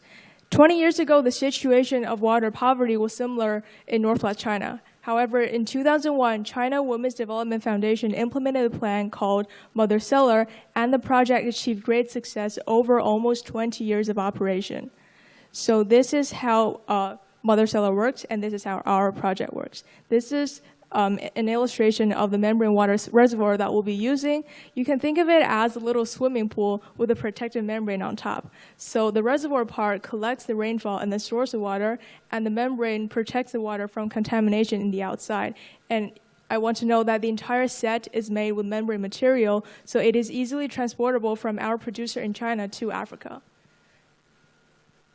And these are some reasons why our project is the even upgraded version of Mother Cellar. So firstly, there is more rainwater in Sierra Leone. This is a graph of the annual precipitation, and the total amounts to more than 3,000 millimeters each year, meaning that we can collect more than 30,000 liters of water in one reservoir in the rainy season to support use in the entire year. Secondly, our reservoirs are more adaptive because they can be implemented almost anywhere on any soil as long as there is space. Third of all, our reservoirs are much more durable than the traditional ones because they tolerate intense heat and radiation, with service lives lasting 10 to 15 years. And last but not least, our reservoirs are easier to install because they use EVPC membranes, and in fact, a team of 5 workers can set up about 4 reservoirs every day, and we've also provided a handprinted instruction to help the local people install them in the future. So now that we have the water, we still can't drink it yet. And that's why we'll also provide advanced water purifiers, which remove virtually all bacteria, virus, and parasites of the water. So all in all, one water purifier paired with one water reservoir can satisfy the daily drinking water needs of 100 people in the span of at least 5 years. So how do we make that really happen? I'm going to give it to my teammate Paul to tell you about the feasibility of our plan. Actually, our project has excellent cost performance. With the cost of $7,000, we can provide clean drinking water for 1,000 people in 5 years. As calculated, the annual cost of clean drinking water for each person is only $1.4, meaning clean drinking water with only 0.4 cents every day. Compared to the annual GDP per capita of Australia, the cost of the program is only 0.26%, which means that the local people can definitely afford themselves in the long run. So what have we done? Actually, we have contacted our suppliers who provide a generous discount for $1,500 in total and free transportation. we have contacted Mr. Reservoir, the General Manager of Purifies Africa Branch, who is willing to provide assistance in the implementation of our project. We have received essential information from the Embassy of People's Republic of China in the Republic of Sierra Leone. We have contacted with local NGOs and Mr. Bass and select places as Wilberforce, Poti, and Devon Hall as possible landing sites. We held an exhibition at an international auto expo and gained support from thousands of sponsors. So as we raise enough funds for our projects, we'll first ensure the logistics and we'll purchase the facilities. Then we'll come up with the detailed implementation plan with our cooperators in Sierra Leone. And if possible, we'll visit target village in person and instruct the locals to maintain and install the equipment. Thus, we'll report it to the government and collect the feedback of local people. We hope that our project can be spread to other places in Sierra Leone. So basically, that is CleanCut and that is the work of projects. So be a hero. One dollar at a time. Thank you. So what exactly happened? Actually, we have 5 members of the team, and 2 of us make the presentation, and the rest of us will participate the issue and the procedure of Q&A. Yeah, I thought it was an ambush, and I was worried about your security. Now, the question from Ms. Mieta Momo. Thank you. So again, I just want to commend you all for a fantastic presentation. I'm Sierra Leonean, so this is very close to my heart. And I would just like to say if there's any way that I can help further this project, I would love to do that sincerely. Thank you so much. Yeah, so my question is that many Africa-China projects and partnerships can fail because of a lack of cultural exchange and understanding. So I understand there's the training element here and there's a lot of information transfer, but how could you improve this project so that there's more cultural exchange and you're not just providing tech or solutions, but how can you work with the people on the ground? So that's my question. Actually, the connection with people in Sierra Leone is the toughest task in our project as well, and we spend a lot of time on that part. Actually, we have contacted Mr. Reservoir, one successful businessman and prestigious social activist in Sierra Leone. So the message from him is really helpful for us, and we will take him as the revenue to contact with local people. Besides, we have connected with some other NGOs such as the One Village Partners and the water projects in Sierra Leone, and they will provide us really essential help because they have a lot of social workers in Sierra Leone. And besides, we'll keep continuing to contact with local people and tell them about our projects. So we hope that they can understand what we are doing and satisfy their needs substantially. Besides, we consider the whole issue of our project in the perspective of Sierra Leone. This kind of project is feasible in the condition of Sierra Leone, not in the condition of China. So we hope that with the intelligence and intelligence of Sierra Leone people, they can use our technology and our ideas to solve the problem independently by themselves. So that's what I want to say. Yeah, I'm very glad you brought up the point about communication because this is basically the spirit of our group name, CleanCut, which means China Links Africa, because we know that both countries suffer from the problem of water poverty, and in provinces like Gansu and Sichuan, this plan was very effective, and then it helped tens of thousands of people, and then we hope to upgrade this plan and move it to Sierra Leone. In fact, we've already targeted a specific village called Ali Kalia in the rural areas of Sierra Leone. It has about 3,000 population, and we've chosen it to be the ideal place of our implementation after our discussions with the local NGOs as well as Mr. Bath, as Paul has mentioned. So that really adds on to the feasibility of our plan, which I believe is, we believe is the very essential element of our project. And to add on to Mona's point, I believe that this connection between Sierra Leone and China is something that we really strive for. So we have, based on what Paul said, we have already contacted social workers in Sierra Leone, so they already have a basic knowledge of how our technology will work. And our goal is for this idea to not only be for us, but for the people of Sierra Leone as well. So we believe that with this technology, this will no longer be our project, and they will become their project in the future. Therefore, in the future, maybe 10 years or 15 years, they will be able to use this technology and this idea for themselves. And they will be able to produce clean drinking water that's cheap and safe to access for themselves. Yeah, actually, our program solves a series of problems from obtaining water to drinking water. The products used in our program has already been implemented in many places and demonstrated outstanding qualities. And water is necessary for every people, and I'm sure that it will be welcome for local people. And I'm sorry your time is up for this part, and for 1 second I thought the three of you were just here for moral support. And one of you still didn't get the time to say anything, but at least three of you, tell us your names, please. My name is Bill. My name is Hathaway. My name is Li Hao. Actually, the name is not that important than our project. So remember the projects, forget about the names, actually. Yeah. Come on, you still have names, right? It's important for us to know who you are before we believe in your project. So Kalinka, what does it mean? No. Hey, boy, you didn't speak. What does it mean, Kalinka? China links Africa. China links Africa. I thought you would take it, as an opportunity to say more words, but that's it, right? Okay. China links Africa. Kalinka, thank you so much. Thank you. Yeah. Thank you.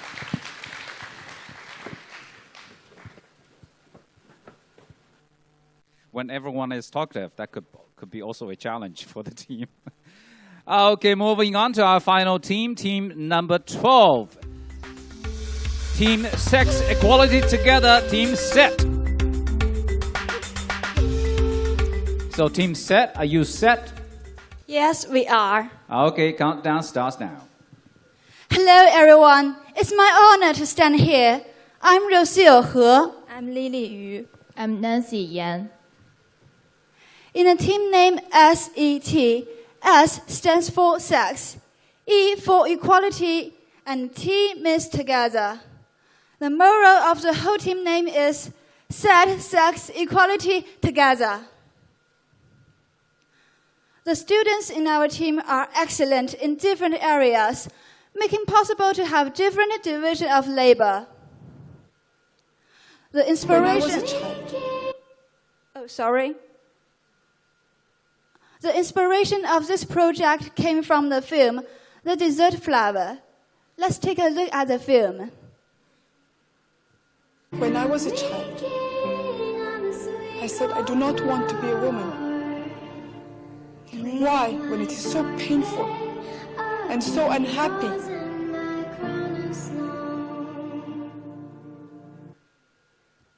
According to the data from World Health Organization, circumcision is a harmful activity for women. Female circumcision are practiced more than 400 million girls a year, with 44 million of them were being circumcised before the age of 14. This made us to hope to grow a beautiful desert flower in Kenya by spreading information about FGM in Maasai tribe, assisting with accommodation and empowering those affected. Our program divided into 4 steps: donation, make informative brochures, sell products to the Sisterhood is Global Institute, and create a poster with our supporter nicknames. Many girls who escape from circumcision run away from home and may not have support of their families, and who may not have good housing. So we plan to help them. Accommodation in Kajiado County and North County range from 1,500 RMB to 2,000 RMB for house, and can accommodate 6 to 10 people. 90% of the nation will go to the 5 anti-circumcision groups, which contain TNI organization from Kenya, and remind 10%. 10% we kept to cover their costs. We have managed to raise 3,762 yuan, and we plan to make the first a donation of about 10,000 yuan, and by the end of 2020. In order to improve our visibility, of our project, there are many famous people for our blogs and record share videos Moreover, we launched a vlog and charity sale on our WeChat account. So what about our future? First, we'll expand our team through volunteer program. Second, we will empower women with a skill set to be able to sell local merchandise. Third, to expand our help to other countries. We know that for some people in Kenya, the circumcision is a culture, and we know that for any culture, good or bad, has a place. So what we are advocating is respect for women's freedom of choice. Thank you.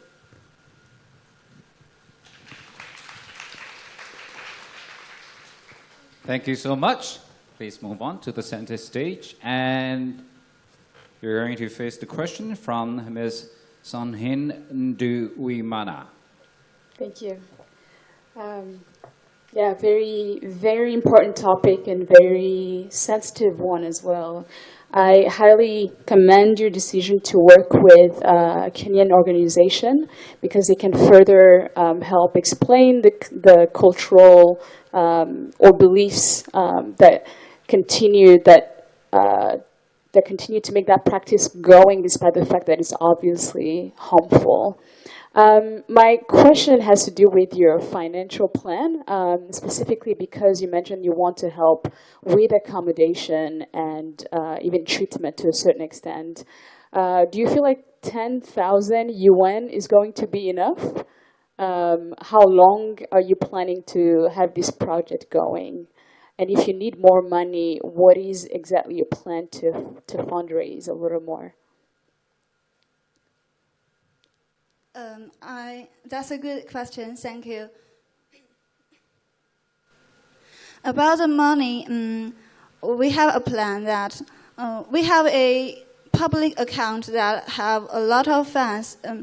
We started to sell some products to get more money, and 10,000 yuan is not only what we want to make, and we will communicate with some companies to get help from them.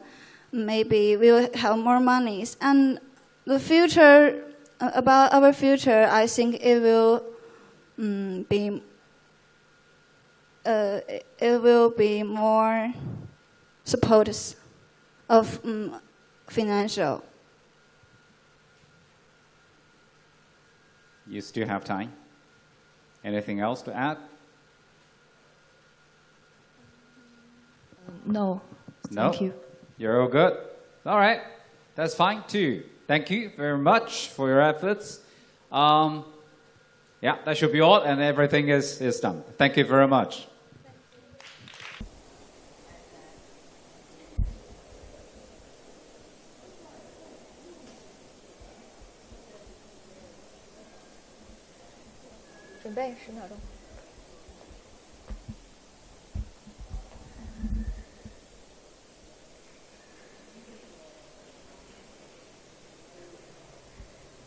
Alright guys, what you've just watched is round 1 of the competition of PBIC, also known as Public Benefit International Challenge for Youth. Why is it called youth? It's because it's made up by students aged from 10 to 17. So really they're teenagers, guys. They're not big. But can these students' ideas be made into reality? Why are they proposing this? Although they're young kids, but their ideas can't not be neglected. These kids are really giving innovative ideas to solve problems in Africa, including sending vaccines to solve problems like AIDS and also malaria, also how to send out clean drinking water, and also solving problems like FGM, female genital mutilation, a problem that African countries have been working on for a long time, but still not yet been solved. But you may be questioning, if they're all Chinese kids, how can they manage to get to know more about African stuff? That is because they have special mentors assigned. But these mentors are not just anyone. They're students studying here in China, but born and raised in Africa. They're there answering questions for the Chinese kids, really trying to break the barriers between Chinese culture and African culture. And today, very honorably, we have 3 of them joining us on set. Come on, guys. All right, so these are the mentors for the teams. For team, all right, I'll just give the podium to you guys and you introduce yourself. Sure. Hi, everyone. My name is Naomi Kadze. I'm from Burundi. And I'm a student here in Beijing. I've been majoring in business administration, and now I'm going to start a new major in international business. Okay, so how long have you been in China? I've been in China for about 5 years. 5 years. Wow, that's a long time then. All right, I'll be here. What's your name? My name is Kyla. I'm from Zambia. So who are you mentor for? I'm mentoring the Green Leaves volunteers. Okay, Green Leaves volunteers. So this group is 3 very cute little kids. Okay, so do you know what their ages are? They're teenagers, I think, 13, 14. 13, 14-ish, but they're not that big, huh? No, So you kids. Not that big at all. All right. You introduce yourself, sir. Yeah, my name is Ryan Akumbom. I am from Cameroon, and I'm a student here. Also? How long have you been in China? About 4 years now. About 4 years. Wow. So those are very experienced here in China. You guys speak some Chinese, right? Come join us. You guys speak some Chinese? Say hello to our audience. 大家好. Right. Can you guys say something? 你好. All right, guys. Time to speak on our competition. What's your role in this as a mentor? Well, our roles as mentors is basically to just check what the children are doing and make sure that the content is good enough to show to the world, double check their databases and prepare them for this big event in a good way. But as I just said, a lot of kids, they are from China. They don't have any experience with Africa. They probably have not been able to travel to the continent before. How do you really try to break this kind of either stereotypes or anything, their previous knowledge that is not true? How do you kind of manage to break that? Well, basically what we do is we check whatever data they get and make sure it's not just make sure it's a fact and not just something they heard or something that's just going around the internet. And we teach them as well on proper ways to say things, proper ways to present things. That way we ensure that what they bring out is not really an offensive thing to the African people, and it's at the same time true, but brought out in a more diplomatic way. So really have them to say it in a polite and appropriate way. Yeah. Okay, so what about you, Ryan? Do you have the same experience as Kyla? Yeah. Actually, we're just there to like answer their questions, take them through the process, and and also eliminate all stereotypes. Basically that. They're young kids, so tell me one example that you find it very funny, but you can't say anything about it. It's just pure funny. Tell me one example. Okay. You think of anything? Yeah. Well, since the projects are like specific to different countries, and most of the time they would say when they're doing the presentation they would say Africa. So I'll be like, you should be specific, like which country are you talking about and which place exactly. So obviously, Africa is a huge continent. It's not just one single country made up of it. All right, so Naomi, what's your role in this? I know you're like their bosses, but apparently what's your main job? How to communicate with all of those mentors, and how do you manage to coordinate them? Yeah, so basically I am a volunteer at China Africa Business Council. And what I do is I kind of recruit them because I know their skills and I really believe in them. So, and then the process is basically coordinating the work and telling them about about PBIC and what it means. And how to I guess, work with that with the students, and to just kind of have a vision of how this whole event is really strengthening China-Africa cooperation, and just guiding them to how to talk to the students with kindness, understanding that they're young, but that they want to learn, and basically walking with them through all the rounds of this competition until today. So we know that this competition is 4 years old. It was founded in 2017, right? Were you here in the past competitions? I was here last year, yes. So anything different this year? Yes. I heard obviously there are more participants this year. So last year that was like 50 some teams joining us, but this year 100. So we doubled the contestants. Yeah. Do you feel that change? Yes, I do feel that change, and I also see more quality in the information that they're giving. Every year it's better. Every year more students are motivated. Every year they want to learn more, you know, and they have more confidence because they're learning from past experiences. I mean, the past years. So I can definitely see that this year is even better. Even, you know, the event is better. Yeah, so it's been growing. Yeah. And I'm really I was there the past several hours, and I feel like, wow, these are kids, ladies and gentlemen. These are kids aged from 10 to 17, but they've done tons of research and doing projects and really trying to solve a problem in Africa. And long-term project, a lot of the projects are. But at the same time, I want to ask, why do you guys think it's important for kids to really collaborate at this stage to bring, do you think that would bring some positive change to China-Africa relationship? Yes, so I personally believe it will. First of all, because they're learning about caring about other people's needs and other people's real needs.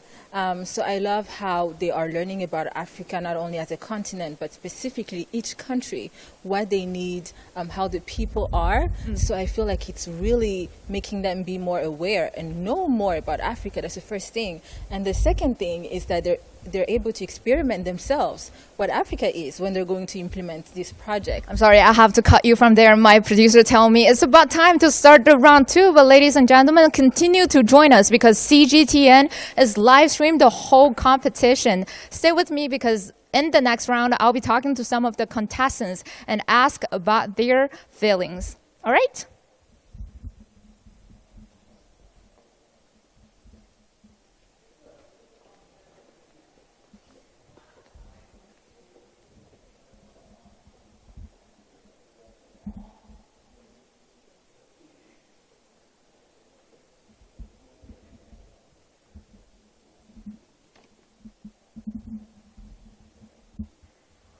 As a host, I need to stand neutral.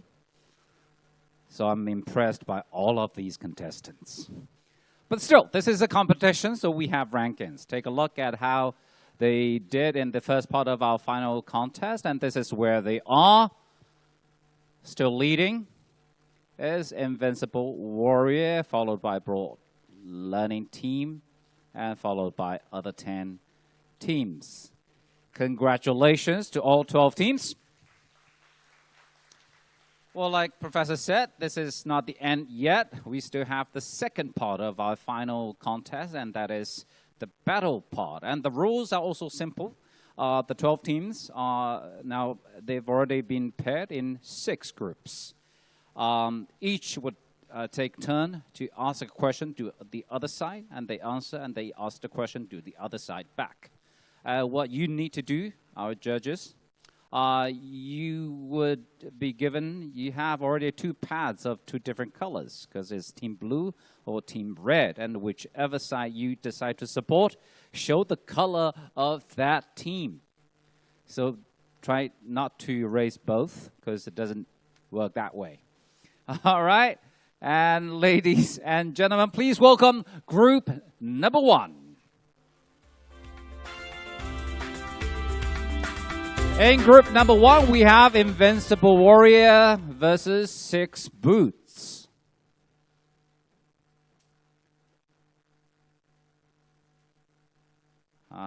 So, the rule says Team Red is going to start asking questions. So, are you all ready? Yes. Start, please. After hearing your presentation, our group really like your idea that to produce renewable boats to prevent the malaria. And a few of the questions we are going to ask is that who will reduce who will receive the boots and transfer them to the local people? Is there any community or a person to receive the product? Thank you for your question. We have mentioned on our PowerPoint, our project will first land in the Egmont in Uganda. Why we choose the Egmont to land our project? There are some reasons. First of all, we have learned that people living in Uganda and Kenya are suffering from a parasite called syphilis, and we choose the Egmont to land our project because the 13 volunteer team has successfully landed their project in that time. It has some successful experience to help us to learn from. 东莞创意 Company Limited will donate 200 pair of shoes to us. And we have contacted Step 30 volunteer team to help transport our product to Argon Mountains. And thank you. Your time is up. And your turn, Team Blue, to ask the question. Good afternoon, and I really appreciate your idea. And according to your project, I have learned some background information. Rape is really a serious problem in Congo, and gender discrimination is also a problem. And is your project is to be carried out locally? Is there any disagreement from family and society? If so, how can you solve it? Thank you. So first of all, thank you for asking me these questions. And we think that it is true that rape is a really serious problem that the women face right now. But we think that every woman that there lives a person that inside that they are really brave and they think they need to have the right to protect themselves. They have the bright future. They believe that. I think that. So I think if that woman that they really want to have a bright future, they really want to grow. So I think that families will really to let them to participate in our course. Yeah, because there's no downside about just learning the courses, because when you finish learn the skills, you will be more brave and you have more ability, and so you have more strong. So there's no Time is up. downside. Raise your second question, please, Team Red. Okay. As your group mentioned, you will be going to help around 250 people for preventing the malaria with the herbal boots. Then our question is, how will you be able to sustain the provision of these boots? Because it is not really a present problem. Since malaria is a really sustainable thing, so will the herbal boots sustain for a long run and really helps the local people to get rid of the disease? Thank you for your question. Actually, our herbal boots is to be proven the tongues is the syphilis, not a malaria. And according to the World Health Organization, syphilis is the most ignored disease in the world. And many people don't take care of the children who suffer from the syphilis. So we choose the syphilis to be our project. We want the people living in the Egmont will run happily and freely, and they have the food and to create a beautiful life. And the herbal formula is also authoritative enough. And you know, the syphilis disease is really a serious problem in Uganda. And we try our best to help us, and we ask the doctors for help. And time is up. Raise your second question, please, Team Blue. Good afternoon. I really like your direction of your project. And after learning more about your project, I know you plan to achieve your desired goal by sitting recording, which is a good idea. But without the teacher's guidance, hands-on guidance on learning the skill of the self-protection, can you plan really achieve the goals you want to get? I hope you can expand my question. Thank you.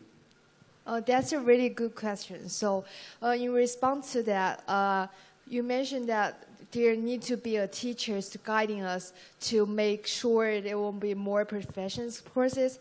But actually, we will just send in the CDs and the projector, like the devices, to them, and we will contact the local people and the teachers in school to like get in touch, and they will carry the courses to their students. And there's no need for two professional teachers to go with, because they are just like very simple skills and like basic skills for the women and girls to learn in order to overcome when they're in danger. So there's no like very complicated or dangerous actions that need to professional guide. And I'm afraid that is it. The end of the battle round for the two groups. So here comes the moment for you to make a decision. So judges, 3, 2, 1. Who do you support? It's 6 versus 1, and the winning team is Team Blue. 6 boots. Thank you so Thank much. you very much. Thank you both. Thank you. Congratulations. Now you may go back to your seats.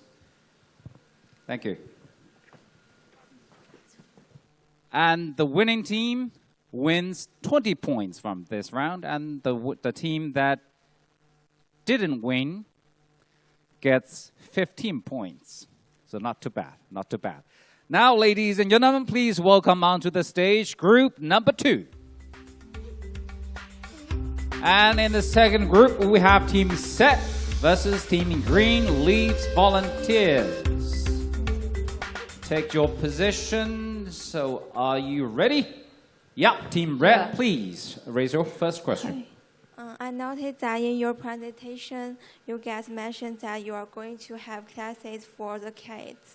But due to the situation of coronavirus, I think that the classes can only go into distance learning. So how will you make sure there are enough electricity and the internet? Please answer the question. Okay, so first, let me briefly introduce the situation during the COVID-19 in our target place. Our target place is an orphanage, and during the COVID-19, students will live together, so they will stay together. And also, our course teacher, after temperature checking, can teach students face-to-face, so there won't be any online courses. Also, I suppose that you are facing to our computer course, and so the software we will teach them how to use doesn't need Wi-Fi to access, so the internet is not a problem at all. And also for the electricity problem, so as we mentioned in our presentation, we have raised enough money so we can buy generators to make sure that they have enough electricity if they need, because we have conversation with the principal and they said that they have the enough electricity. Thanks. Okay, Team Blue. Yeah, and Team Blue, please raise your question. So I really appreciate what you did before. As far as we know, the education level of some Aside people is not high enough to understand the content of your brochures. And according to FGM activist from Mesa Tribe, Agnes Perriot, circumcision is a long-standing tradition. Lastly, most circumcisions are done in the childhood, and the decisions are made by their parents, and they could hardly disobey with their parents. So how could you persuade their parents to stop doing circumcision? Please answer the question.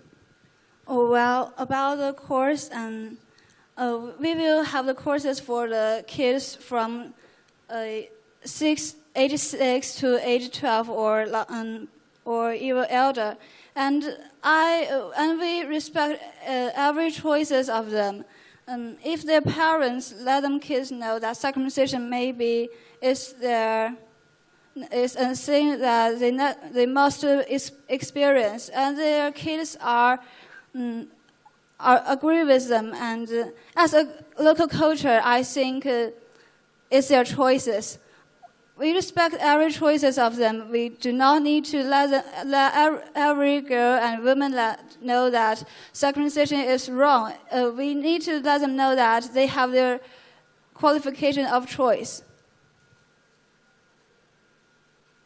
Okay, now Team Red, ask your second question, please.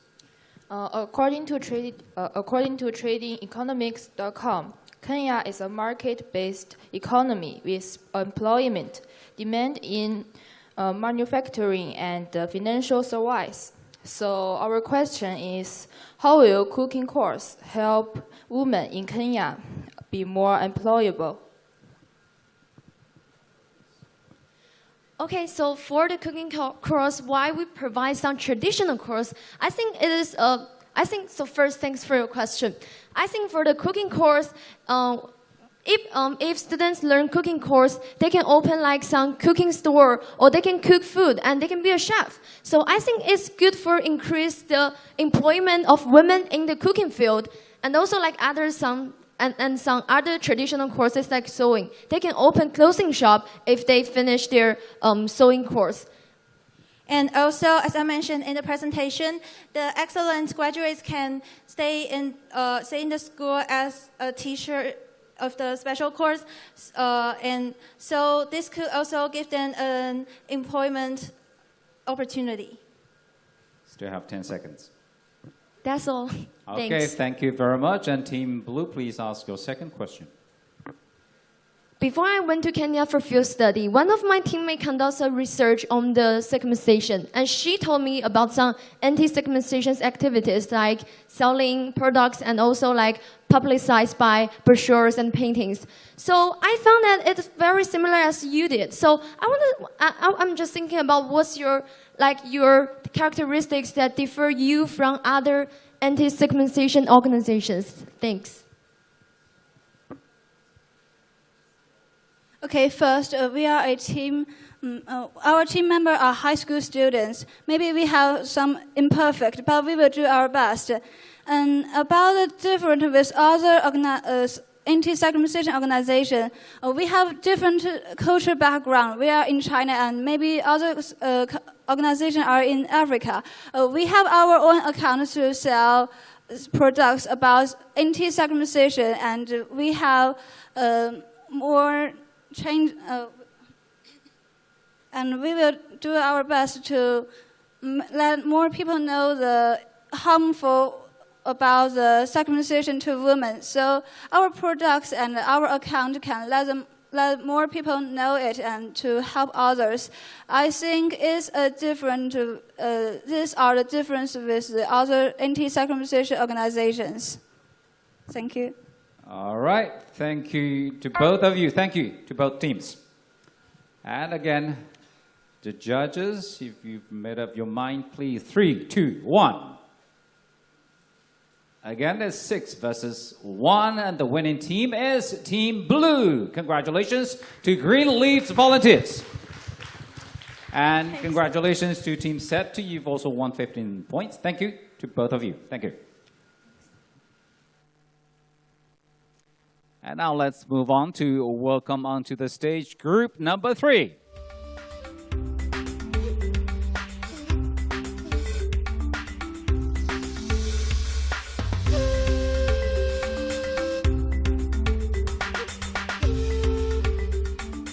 So it's actually blue versus green, huh? So Team Tunza, please ask your first question. Okay, thank you. From your presentation, we think your project is very interesting, and it also reminds me of the sunshade in Kenya, which are built by students in our school. So while we also did some research of the local situation in Ethiopia, we find that there are already some sunshade built by the people there, and that means your technology is not new for them. So our question is that, as they know how to build the sunshade for people, why don't they do that for vegetables? So there might be some reasons that local people decided not to do that. So have you done any field research about it? Team Blue? Well, Well, thank you for a question. As you mentioned that their farmers have already set up some sunshade in Ethiopia, but to our research that their sunshade is not very built by branches and leaves, which is a common plant. We also know that their sunshade is built like to use some expensive things, which we replace to be the branches, which is more easy to carry out and can build one in half a day. Yeah. Still have time? And you mentioned that like our project, even it is built. So we have to talk about advantages about our project. Our project can be built in half a day, and we replaced the equipment of the sunshade, which used the dead leaves and other dry planting. Yeah. And now your time is up. Okay, Team Blue, please raise your question. Well, thank you for your sharing. It is very nice and we like it, but we still have a little confused. It is indeed a good vision to suggest hospital to offer free medical treatment for orphaners. However, as you mentioned that the requirement for even a basic medical care is huge. So how can you ensure the regular treatment not being affected? Especially in the current situation with COVID-19 epidemic still going on, the medical resources are in shortage. So how will you deal with it? Well, if I didn't get it wrong, you mean how would we get it running? Maybe you will get more doctors' help from the hospital, but will it break the original medical care? So how will it deal with that problem? Wait, this is about the question itself. If you need to ask her to clarify the question, the time doesn't count. So can you repeat your question again? It is indeed a good vision to suggest hospital to offer the free medical treatment for orphaners. However, as you mentioned, the requirement for even a basic medical care is huge. So how can we ensure the regular treatment, which is the original treatment, not being affected, especially in this current COVID-19 epidemic still going on? Okay, I got it. Considering the situation right now, what we can do the most is to give them the equipment, even it's in the minimum stage.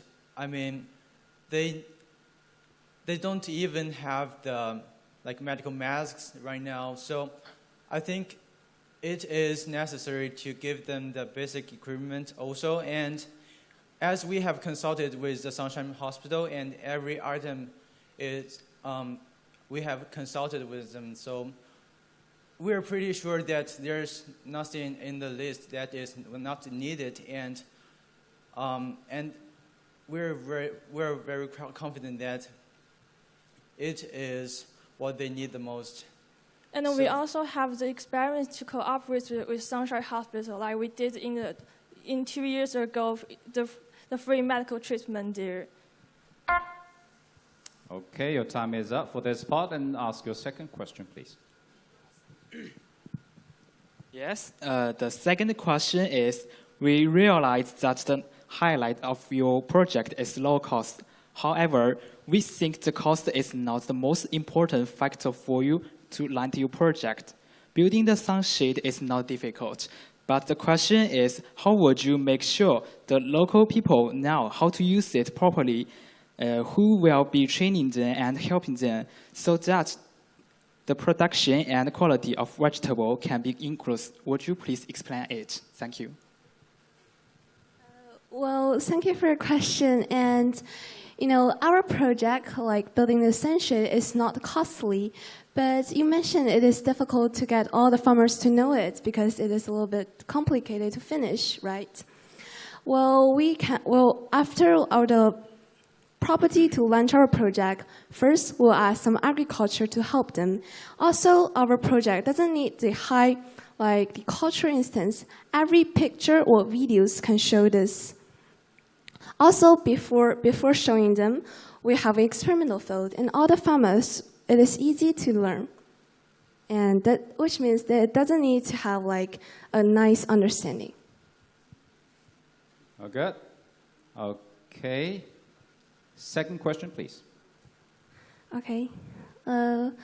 Yeah, thank you for your question. And since the volunteers are all part-time job, not full-time, is there a perfect and target requirement, mode, and training? Considering the numbers of orphans, what is the frequency of the volunteers on site? Can you repeat the last word? Sorry. Considering the number of orphans, what is the frequency of volunteers on site?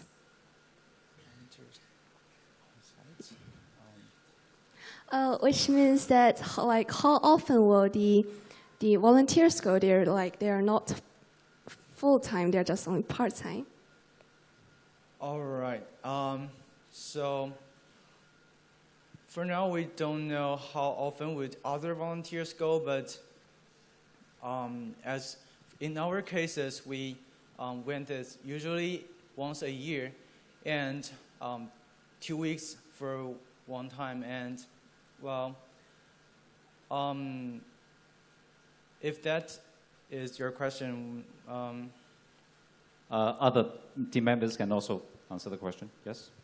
Like if you are asking the volunteers in our school, like we will invite like 10 students volunteers and 2 teachers volunteers to join our team, which is the students and the teachers in that school. So like so they are totally like they spend their all time in that school like.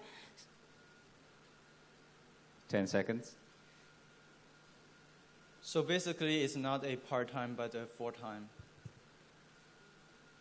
All right. The time is up. You've already asked your second question, right? So that at least shows it's all real time, real questions, not prepared ones. So again, judges, please show your colors, and it's all blue. Congratulations to Team Green Walkers. Great Walkers, Thank you. To BJ Great Walkers. Thank you, and congratulations to Team Tunza too. You've won 15 points, and you've won 20 points. And still curious about your name. What's your name? Arthur. So this is the youngest, maybe the youngest contestant of this competition. Arthur, thank you very much to all of you. Thank you. Arthur is happy now. Okay, let's move on. Please welcome onto the stage group number 4. It's AfriGlory versus Team CFAE. Now, Team Red, please ask your first question. You guys really did a good job in the presentation. Well, here is our first question. Since you guys mentioned online art courses, and the idea might be feasible in some big cities in China like Beijing, Shanghai, because in these big cities, the internet coverage are wide and the internet speed is really high. However, we do some research. In Kenya, the internet speed isn't as fast as this, and the internet speed of Kenya is 1/7 that of China's. So, for example, if I'm doing online courses here in Beijing, sometimes the video will just stuck in the middle, and because of the internet problem. Well, if I watch a same video in Kenya, there might be an internet problem. So, how do you guys deal with this problem? Yes, please. Okay, so thanks for appreciation and asking. So about us, as the PPT mentioned, we are doing the recorded courses, not live courses. So if you are watching live courses in Kenya, might have some internet issues. But if it use recorded lessons, as our PPT have already mentioned, this kind of issue will not exist anymore. And also we have connected with Is the time okay? Okay. No, go on. Okay. We have also connect with 20 seconds, yeah. Connect with an orphanage school. So there are teachers here, and we have already got connections with. So I think the website will not be a problem. Yeah, okay, we lost the countdown, but I guess now is the time for your part. And Team Blue, please ask your first question. Okay, so my first question is that you mentioned you will provide some masks to African people, and my question is, after the pandemic, what will your project be continue? Like after the pandemic, no one will need the masks.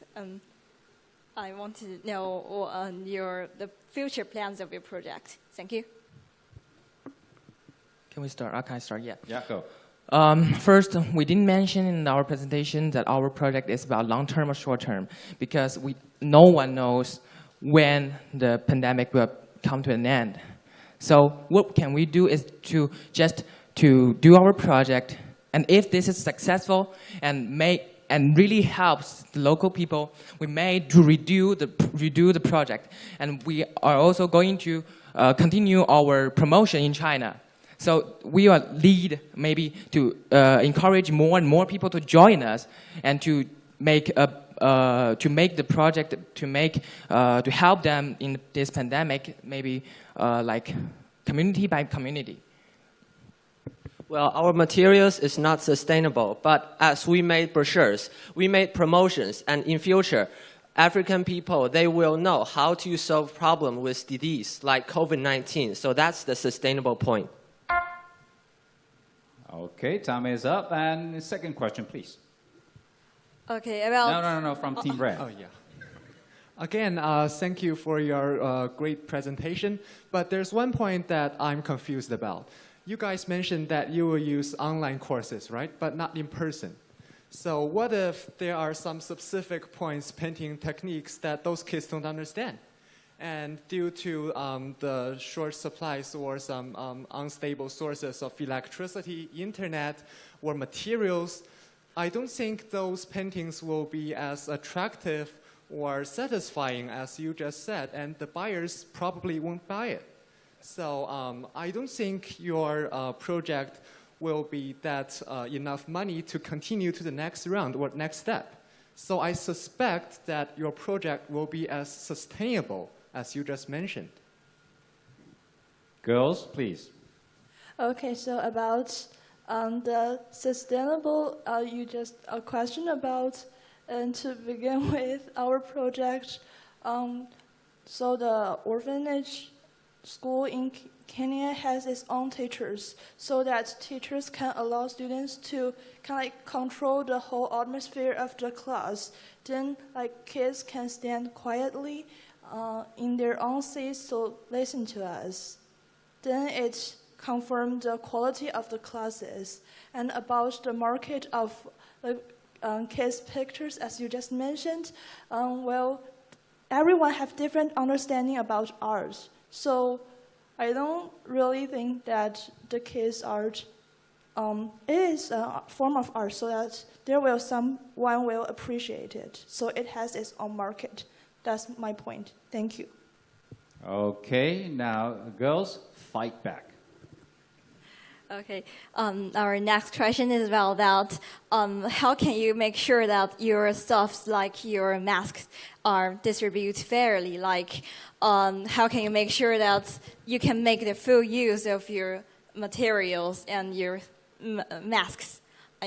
I mean, I know you must have a plan, but how can you make sure it will be what you think? Thank you. Because if you just didn't given the people who don't have the need of masks anymore, it caused sort of a resource waste. So we are considering this problem. Okay, thank you. Thanks for your question. First, as now in the epidemic, everyone needs masks, and we're giving masks to those the internationals, the Ghana International School. That's a school. And as we mentioned before, there are two kinds, like one's for family, one's not for family. And first, we would ask the China African Development Fund to help us. And also, we have a guide person there, which is a friend of my parents, which is a local Accra and Ghana person in there to help us to deliver our packages to the communities and to the schools we have mentioned before in the PPT. And I think those will be, we have already counted the masks and those soaps in every of the packages, and it won't be any not fair problems, and will be too appropriate to every people we deliver the materials to. And that should be it. And now, judges, time to make a decision. 3, 2, 1. And it's 5 versus 2. The winning team is Team Blue. Congratulations to CFAE. Thank you. And also congratulations to Africa, Thank Laurie. you. Just before you go, boys, don't be too harsh to girls. All right. Thank you very much to both teams. Thank you. Congratulations. Just kidding. Just kidding. This is a competition. Now, ladies and gentlemen, please welcome onto the stage group number 5. And we have Team MEA and Team Kalenka. Yeah, find your position. Make sure that our camera sees you. Right. Team Red, please raise your first question. So first of all, thank you for your wonderful presentation. However, needless to say, a project's sustainability is crucial to its development and success. Nonetheless, building it early on is critical. A project's sustainability requires sufficient funding, people, organizational structure, and in the waterfall project, establishing the right local ownership. Please elaborate your project's sustainability from these 4 aspects respectively. So actually, I want to first talk about the funds. Actually, you do a lot of job in this place. However, I believe that we'll continue to raise funds and meet our goals. Besides, I believe that the most important part of our project is that we bring the ideas and technology to the civilian so they can afford themselves, so it has the sustainability. Besides, you can consider our costs and compare to you guys. You get a shot for 60 RMB for a kid at one shot. However, we provide a clean run for a year just with only about 10 RMB. So actually, our project is really cost-effective and has the sustainability in the situation of Syria. Moreover, to add on to his point about funds, actually our funds right now, which is your main concern, right? It's actually sufficient to support 300 to 400 people for 5 to 10 years already. So we believe that it's actually sufficient. And moreover, to elaborate on the connection part, as I already mentioned in our presentation, we have already established clear connections with the people of Sierra Leone, and they will help us take care of our technology. And time is up. Your first question, please, from Kalinka. All right, so we also very appreciate your project because you're tackling a very important problem. But however, we think that your project isn't very effective in combating malaria because firstly, you only provide medicine for one hospital in the richest region of Ghana with the least malaria problems, i.e. you are helping the people who already have more access to medical facilities.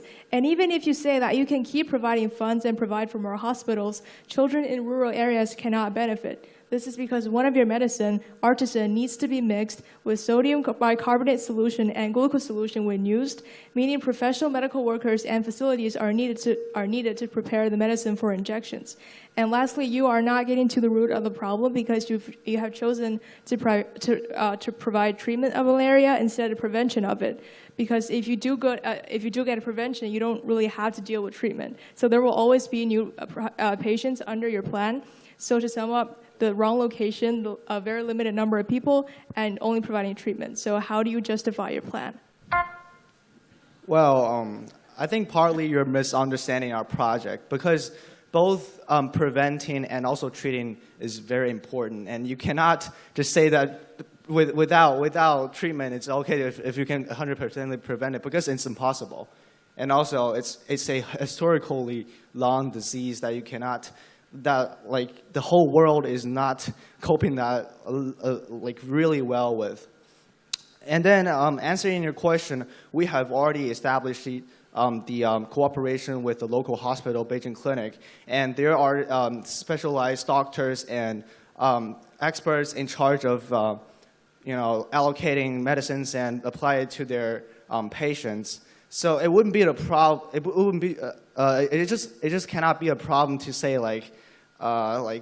something about science. So it's totally we're totally capable of making this medicine work because it's already been there for a long time. Yeah, time is up. And second question, please. So first, I want to thank PBIC for giving each individual a chance to express themselves. Well, you guys did a really impressive presentation with straightforward explanations. Good job. But given that Mona and Paul presented a wonderful presentation, I want to address this question to the other three members, especially the guy on the right, because he didn't talk a lot.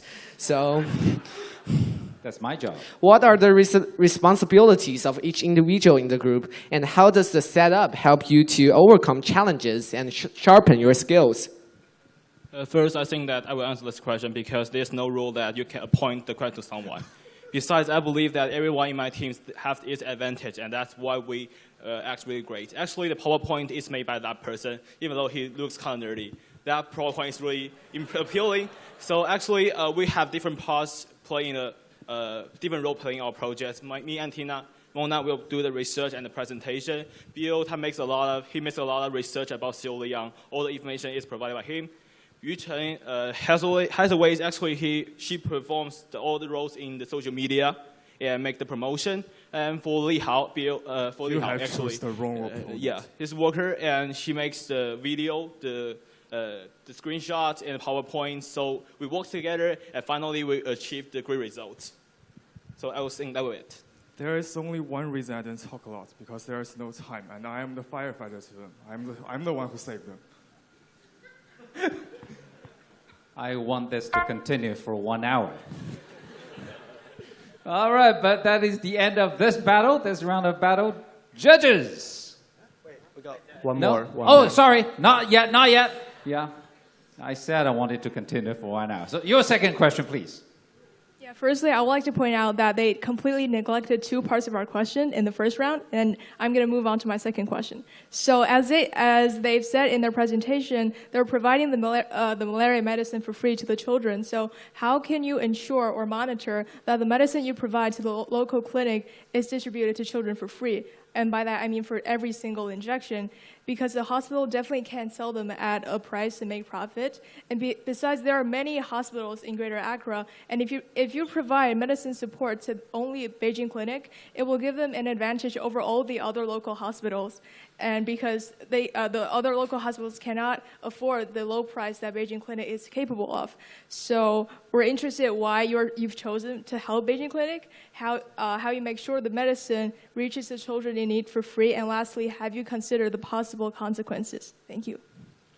Well, firstly, I want to say that your team also didn't answer two parts of our question in the first round. Also included the most important one, the local ownership. We don't even know if your project can fully implement into there. You're just building up some things out there, which is fully yeah, we just couldn't understand your project. And then I want to pass my time to Eric to explain this answer. First of all, I want to say I really like the animations in the PowerPoint. Let's get that over with. Second, we did think about the consequences and because we're setting the medicine technically for free, so it will bring a lot of conflicts, and it is a very big problem that we need to tackle. However, we will advance our treatments. We will go beyond just Beijing Clinic once we see the future of our project. If we see it being successful and the people giving feedback saying it really helped their lives, then we will extend this project to other hospitals and provide medical treatments. And time is up. I want this to continue, truly. But rules are rules, right? So it's time for the judges to make your decision. It's a hard one. 3, 2, 1, go. Someone hesitated a little bit. So it's 5 versus 2, and the winning team is Team Blue Kalinka. I think we can discuss our project together after that. Maybe we can work it together. Yeah. Aleka 赢了 ，Aleka 是哪个呀？哦 ，Kalinka。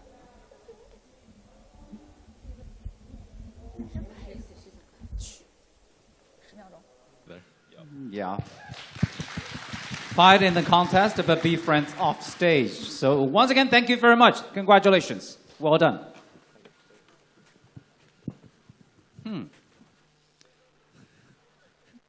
Shall we call them back? All right. Group.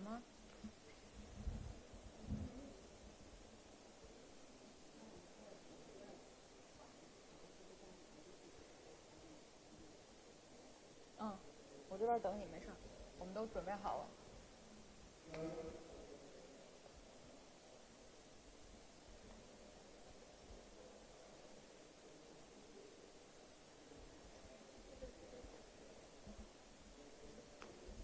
Approximately 320,000 people. But you only give them 300 footballs for them to play. So how do you guys come up with this estimate? And do you think this is fair for those kids? Well, if you do this, each 1,000 people will only share one football. So do you think it is really fair, or is it enough for those kids? So, go. In our presentation, so we have a part called development potential. We said that we will do it into two main phases. In the first stage, we will just start with 1,000 people and provide them tactic cards and soccer. And in the second stage? So if you do a basic calculation for 1,000 people in the first stage, if we are going to provide them 300 soccer balls, which means they can have about 30 people for one soccer ball, and that's about like a soccer team. So it's kind of a standard form for like everyone. And also we have further development in the second stage. We'll provide more soccer balls if somebody would like fund us furthermore, yeah. And also, not only for the soccer, we can also collaborate with other teams, such as you, Kelson. We can provide them some toothbrush and toothpaste. Yeah. And time is up. Okay, your question, please. Okay, so we also really like your presentation, and there's just some simple questions. So who is your suppliers for your sanitizing raw materials, for example, like the toothbrushes and the soap you mentioned in your presentation? And have you communicated with them? And have you considered if they already did a similar project, and why should they fund for your project instead of their own? Yep, thank you. Thank you for your questions, and seems like there are a lot of questions in your one. So I'm going to answer the question. We have connected with some local schools, and during our project, we have raised money so that we have already have the ability to give support to several schools about the materials. Also, we will still continue our project by offering like online charity sales or offline. So we will have a lot of people passing by, and maybe they can buy our product to raise the money. So we will use the money to buy the materials, and we have the authorized hospital and the professional like dentists and doctors to offer us help with the suitable materials for them. And they will offer us the high quality one, but a lower price. So it can help us to buy more product to help more students for the local school in Djibouti. Thank you. Okay, second question, please. Hi, we did some research, and according to a report published by United Nations International Children's Emergency Fund, for refugees, the greatest needs and the most things that they lack of are good working and education opportunities, safe food sources, and medical systems. However, football is kind of entertainment. How entertainment can compare the significance with three main basic goals. How to play football when the refugees cannot make sure about their safety. So as we said when the judge asked us that question, so we want to help them by training their health, because soccer, it can develop physical educations. And also, soccer can train your teamwork. Teamwork is also a very important skill when you are defending the like everything, such as coronavirus. You need teamwork together and like social distancing or something. So basically for soccer, we are focusing on the mental health instead of the physical health. If they have a clearer mental health, they will have better study or education chance, and they will listen more and have more efficiency for learning. Also, for soccer, we think that it's a sport that helps them for different aspects, because like teamwork, as my teammates just mentioned, and all the aspects they can entertain. And time is up, Captain. Yep. And second question, please. The second question is kind of a long one. So, does your project have development potential? What are you going to implement to succeed your development orientation? What is the approximate total cost of your first implementation of your project? And what type of method allows you to have a stable supply chain of funds? Funds means money. Okay, thank you for your questions. So actually, as we mentioned in our PowerPoint, that we'll actually hold the charity sales in order to get enough money. And because of the COVID-19, that we don't have available chance to sell this product. But as if it's available, we'll definitely hold charity sales. And also, we want to persuade more companies to donate money for us. And because of the COVID-19, we are not available to connect with that much company because they're in such a worse situations. And you also mentioned the potential, but however, this and this is also same with you. We do have the short-term solution, and also we have long-term solutions. But our long-term solution not only just focusing on the priorities and some materials, but also we already mentioned in our PowerPoint that we are focusing on the education. We are doing some poster and to make some education videos that. And time is up. Whew. All right, here comes the moment again, ladies and gentlemen. 3, 2, 1. And it's 6 versus 1, and the winning team is the team Broad Learning Team. Thank you. Thanks. Congratulations to captain and manager. And bring the good news to the mascot. Thank you very much. All right, and that is the end of the second part of our final contest, and all 6 groups have finished their battles. And I think we're all impressed by the thank you for your question part. All impressed by that. But again, I'm also curious about your impressions, your overall impression of their performance in the second part, especially our sponsors, our organizers, and other judges. So first. 我这儿好了，10秒，你告诉我。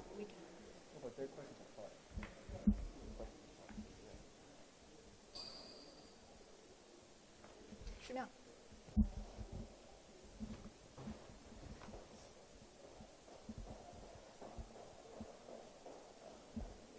All right, guys, this is Li Zhao with CGTN, and that was the second round of PBIC, that is Public Benefit International Challenge for Youth. And you can see here with me, we got 2 groups of contestants. They are Invincible Warriors and MEA. All right, let them introduce themselves. Hi, we are Invincible Warriors. I'm Lydia. I'm Zoe. I'm Yolanda. I'm Aurora. And you guys are? We are MEA. My name is Andy. I'm Jeff. I'm Eric. I'm Bill. All right. Let me start with you guys. So I know that you guys are doing something about the female sex education. What made you want to choose this topic as your project? So first of all, our teams are all 5 girls. And then in our formal life, we discovered that it is a really serious problem, that gender equality is a really serious problem now in Congo now. So we choose it for our basic topics. Sorry, that was technical problems. But you guys basically had an idea what their projects is, but why it matters. Can someone answer this for me? What's your original inspiration? Why do you want to choose this as a topic? Because like we are all girls and we know that when dangers and rapes happen, we are puny and too scared to defend. So we want to create this project for Congo females to learn how to protect themselves and like raise their awareness of self-esteem. And I understand from your presentation, I understand you guys made a Weibo account just for this, right? And you guys got pretty some fans. So why do you decide to make this account? And why do you think it matters to, the people and here in China and the people around the world? Like we create our Weibo page just for the publicity online, and we want to attract more people and audience to follow us and learn about our project. Then they can like contribute to our project and contribute to the Congo females. So you guys have been compete for 2 hours already. I know you must be very tired, exhausted. Are you thirsty? Anyone? Yes. Yeah, very. So my question now is, are you nervous about the result? Actually, we are super nervous, but we try our best, and so we can accept any result. You can accept anything because you've done your best, right? So how do you feel about the battle just taking place? Do you think you did a good job? Yeah, I think we already tried our best, and we are confident on the stage, and we did what we done for this whole long time. So I'm proud of my teammates. All right, very hardworking girls. Now let's get to. Thank you so much. Go back to the competition. Good luck. Thank you guys. All right, let's turn to MEA now. Guys, why do you name yourself MEA? Andy? Well, it's called Malaria Eliminator in Africa, which means we want to reduce malaria, and our final goal is to eliminate it. So that's how we call our team Malaria Eliminator in Africa. I understand you guys probably showed this to the audience before, but can you turn around and show them your shirt? Fight against malaria. So made it very clear that you guys are doing something about the malaria, right? Why do you decide to choose malaria? Why do you think it's such a huge problem in Africa? Well, as you can see from our presentation, we show that malaria is a very threatening disease right now in Africa, with infection rate of 5% and death rate of 29% among children under 5. So we see that it is still a very important issue that everyone should take a look at. Right now, in the COVID-19 situation, people are kind of neglecting other issues in our world. So we just want to bring more attention to malaria. So tell me more about the research process. How do you manage to get so many data, and also how do you manage to? I know you guys raised 70,000 kwai. That's like $10,000. You guys, how do you manage to do that? Who can take this question? So we wrote different articles to promote awareness about malaria, and in the end there will be a QR code under the article. People can scan through the QR code and donate their money through Tencent charity platform. We also reach out with different companies and foundations. We discuss our project with them, and 3 of them were willing to support us with a substantial amount of money. In the end, we contact with JDK Pharmaceutical, and they signed a long-term relationship with us. Also, we will sell this T-shirt online with 99 kwai, and we can use the profits to raise funds. So you told me you established a long-term relationship with JD Pharmaceutical. Do you think it's a hard process because you're still a teenager and you're already talking to some of the bosses in actual companies? How do you feel about the process? Yes, of course, it was a really hard process, as it was our first time talking to these bosses and big companies. However, this was also a great learning process for us, as we got to contact with them at an early age. This will set us up for the future when we have more chances to interact with them. And also, our project. Sorry, just want to cut in here. How old are you guys? So, in average. No, just tell me, how old are you? Oh, I'm 15. 15. Oh, 15. Yeah. So they're 15-year-old teenagers, but they're already talking to some of the bosses and companies. So do you feel a little bit hard to talk to them because they're obviously adults and very experienced adults? do you want to get money from them? They're the ones taking money.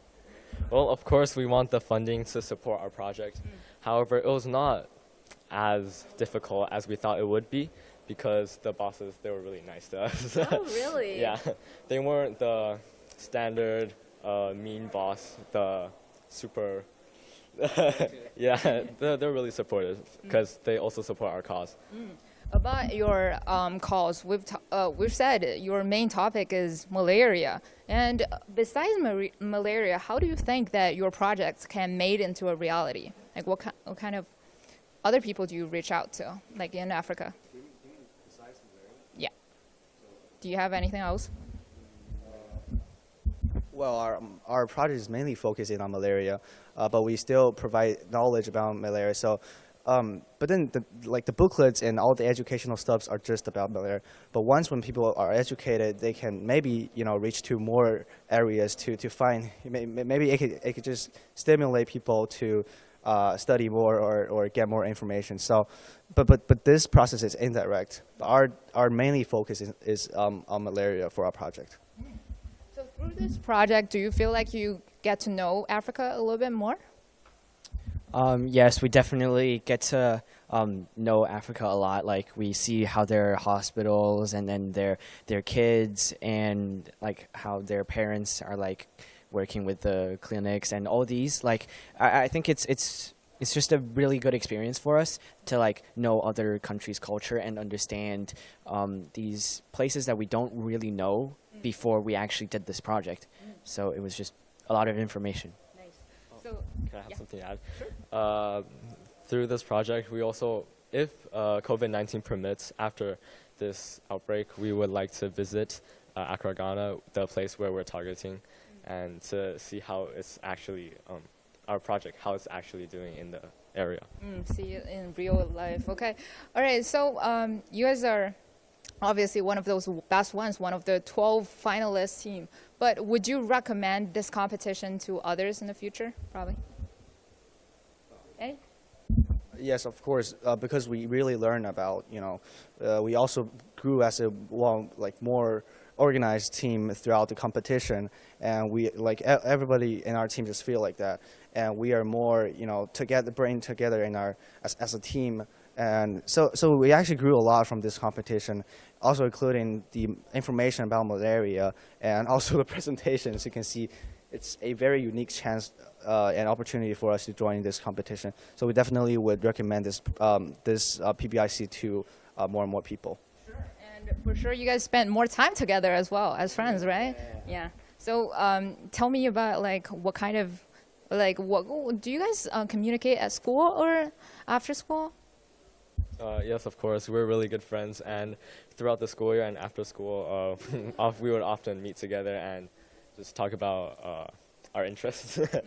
I'll not go into specifications, but just everything. And this competition has definitely brought us together more as we have solved problems and solved the difficult problems we faced. Anything else to add? Yeah. Basically that. Okay. All right. One final question, I guess, is I want you guys to tell me, because this is the final round and results will be announced very soon. Are you nervous? Anyone? Well, we already know what place we get. You already know it? Yeah, because we have calculated the score. Oh, tell me. Sure. Yeah, I think it will be the second place because we exceeded the third place by 9 points before this final thing. So it seems that they know the result already, but does their calculation is correct or not? Go inside, guys. Get your prize. Thank you. Yep. That's our backstage coverage of two groups of contestants. We've talked to some of the best teams.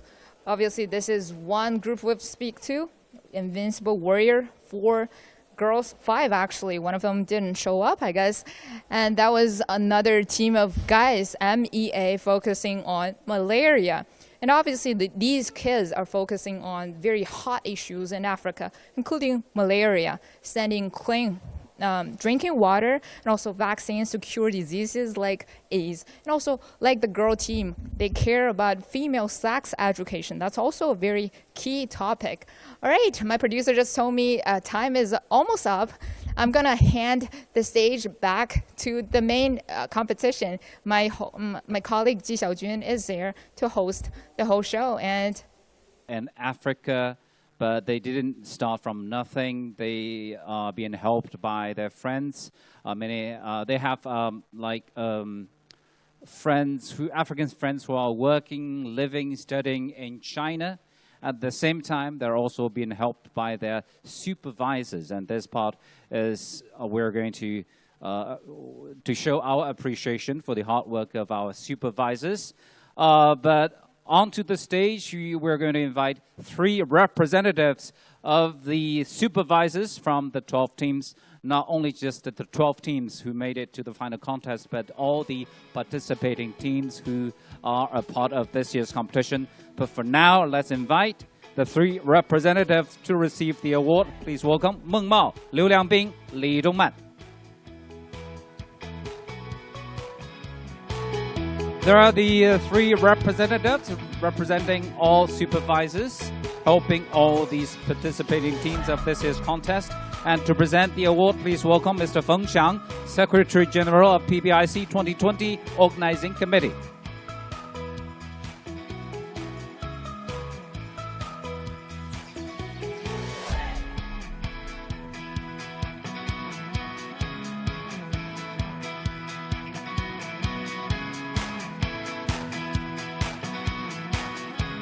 And a group picture, please. Everyone closer to each other. And big smile. Thank you for your hard work. Thank you. Thank you. So what's next? The awards. Here comes, thank you. We're going to announce the final results. We're going to start with the 3rd prize.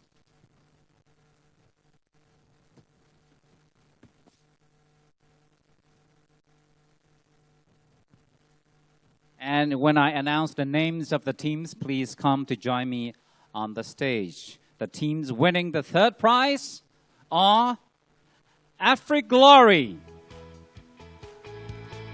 CFAE, Kelson, Invincible Warrior, and Team Set. Congratulations to the 5 winning teams. You've won the 3rd prize for the competition. They're accompanied by their mentors. And thank you for your hard work too. Thank you. We still have space over here, so you want to move along? Yeah. Make some room for other teams, yes. Okay, move along to your left. To your left. Further left, boys. Yeah, make sure everyone... No, further left, yes. All right. And now we're going to invite 2 judges to present the awards to the 5 winning teams. Please welcome Ms. Sandine and Mr. Jason Wong.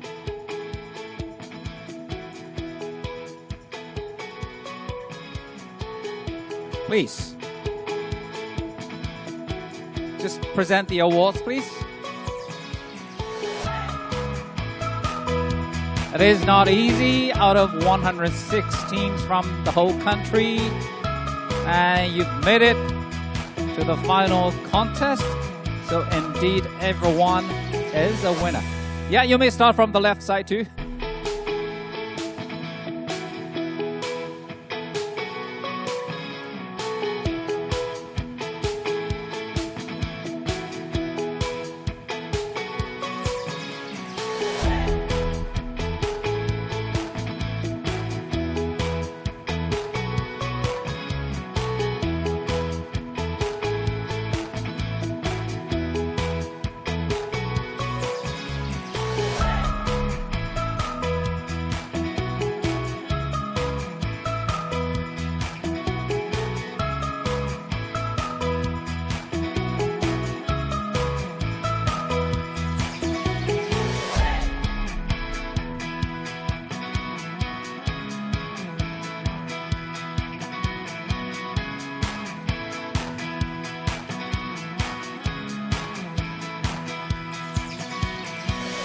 All right, the teachers, judges, would you please join all the contestants to take a group picture if the camera lens is wide enough?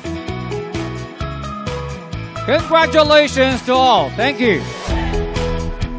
Thank you. Now you may go back to your seats and enjoy the moment of glory. Thank you.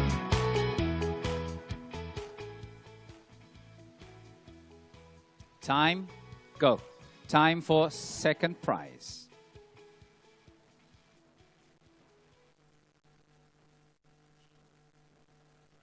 Thank you.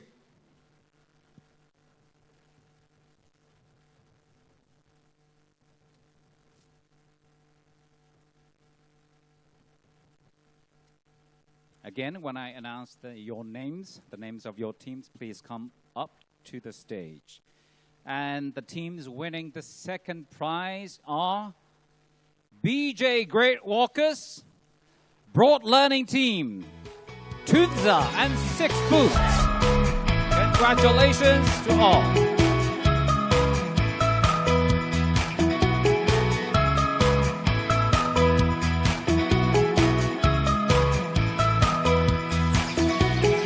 Again, they are joined by their mentors. Yes, find your position. Make sure everyone is right on center stage. Okay, now we'd like to invite our judges again, Ms. Mieta Momo and Professor Zhang Yanju, to present the awards.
Everyone, stand closer to each other.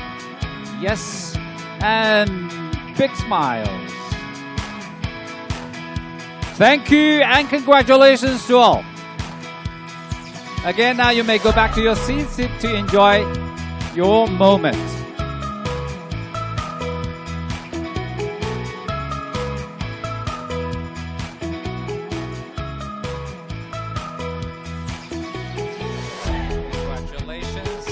Arthur, congratulations. Now I'm going to announce the names of the first prize winning teams. Kalinka. Team MEA. Team Green leads volunteers. Now one thing is not decided yet because out of the three teams, there will be a bronze winner, a silver winner, and a gold winner. Who is who? Let's invite our judges to come up, our special friends to come up to join us on the stage and to tell us the final answer. Please join us on the stage. Wang Yaling and Ms. Gertrude and Dr. Ahonsi, please would you come and join us on the stage? And I believe each of you will have an envelope where there is a name telling us who is the final winner of the 3 prizes.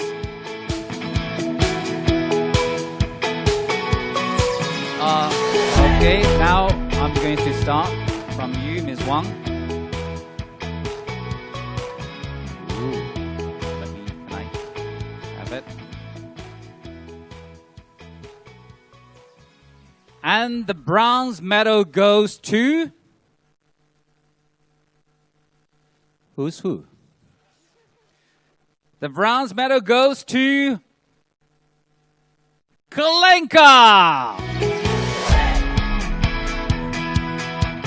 Congratulations! So, Ms. Wang, would you please present the awards to them?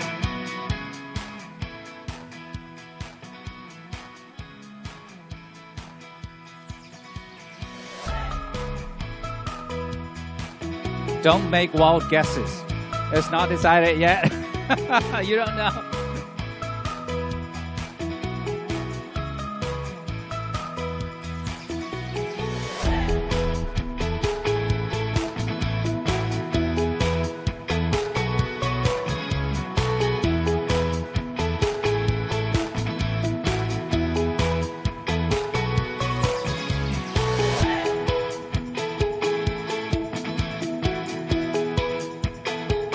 And congratulations to Kalenka.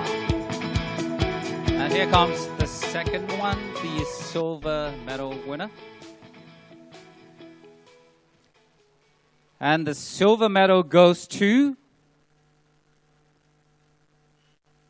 one of the teams. And the silver goes to MEA. So would you please, the guys in white.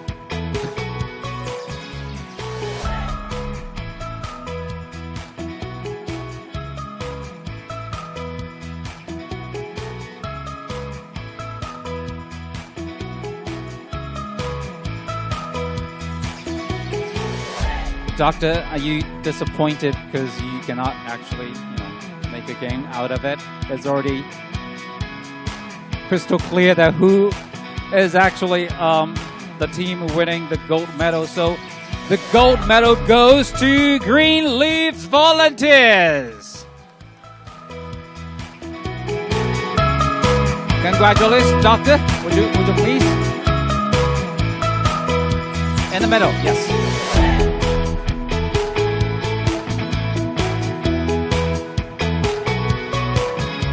Yeah, the 2 greenest leaves representing over 100 green leaves winning this prize. Congratulations.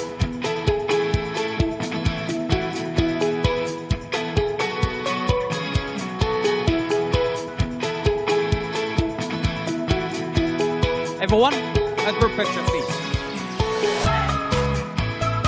Congratulations to all first prize winning teams. Stay where you are, and we're going to invite the 4 judges to come and join us on the stage, and we're going to take a big group picture.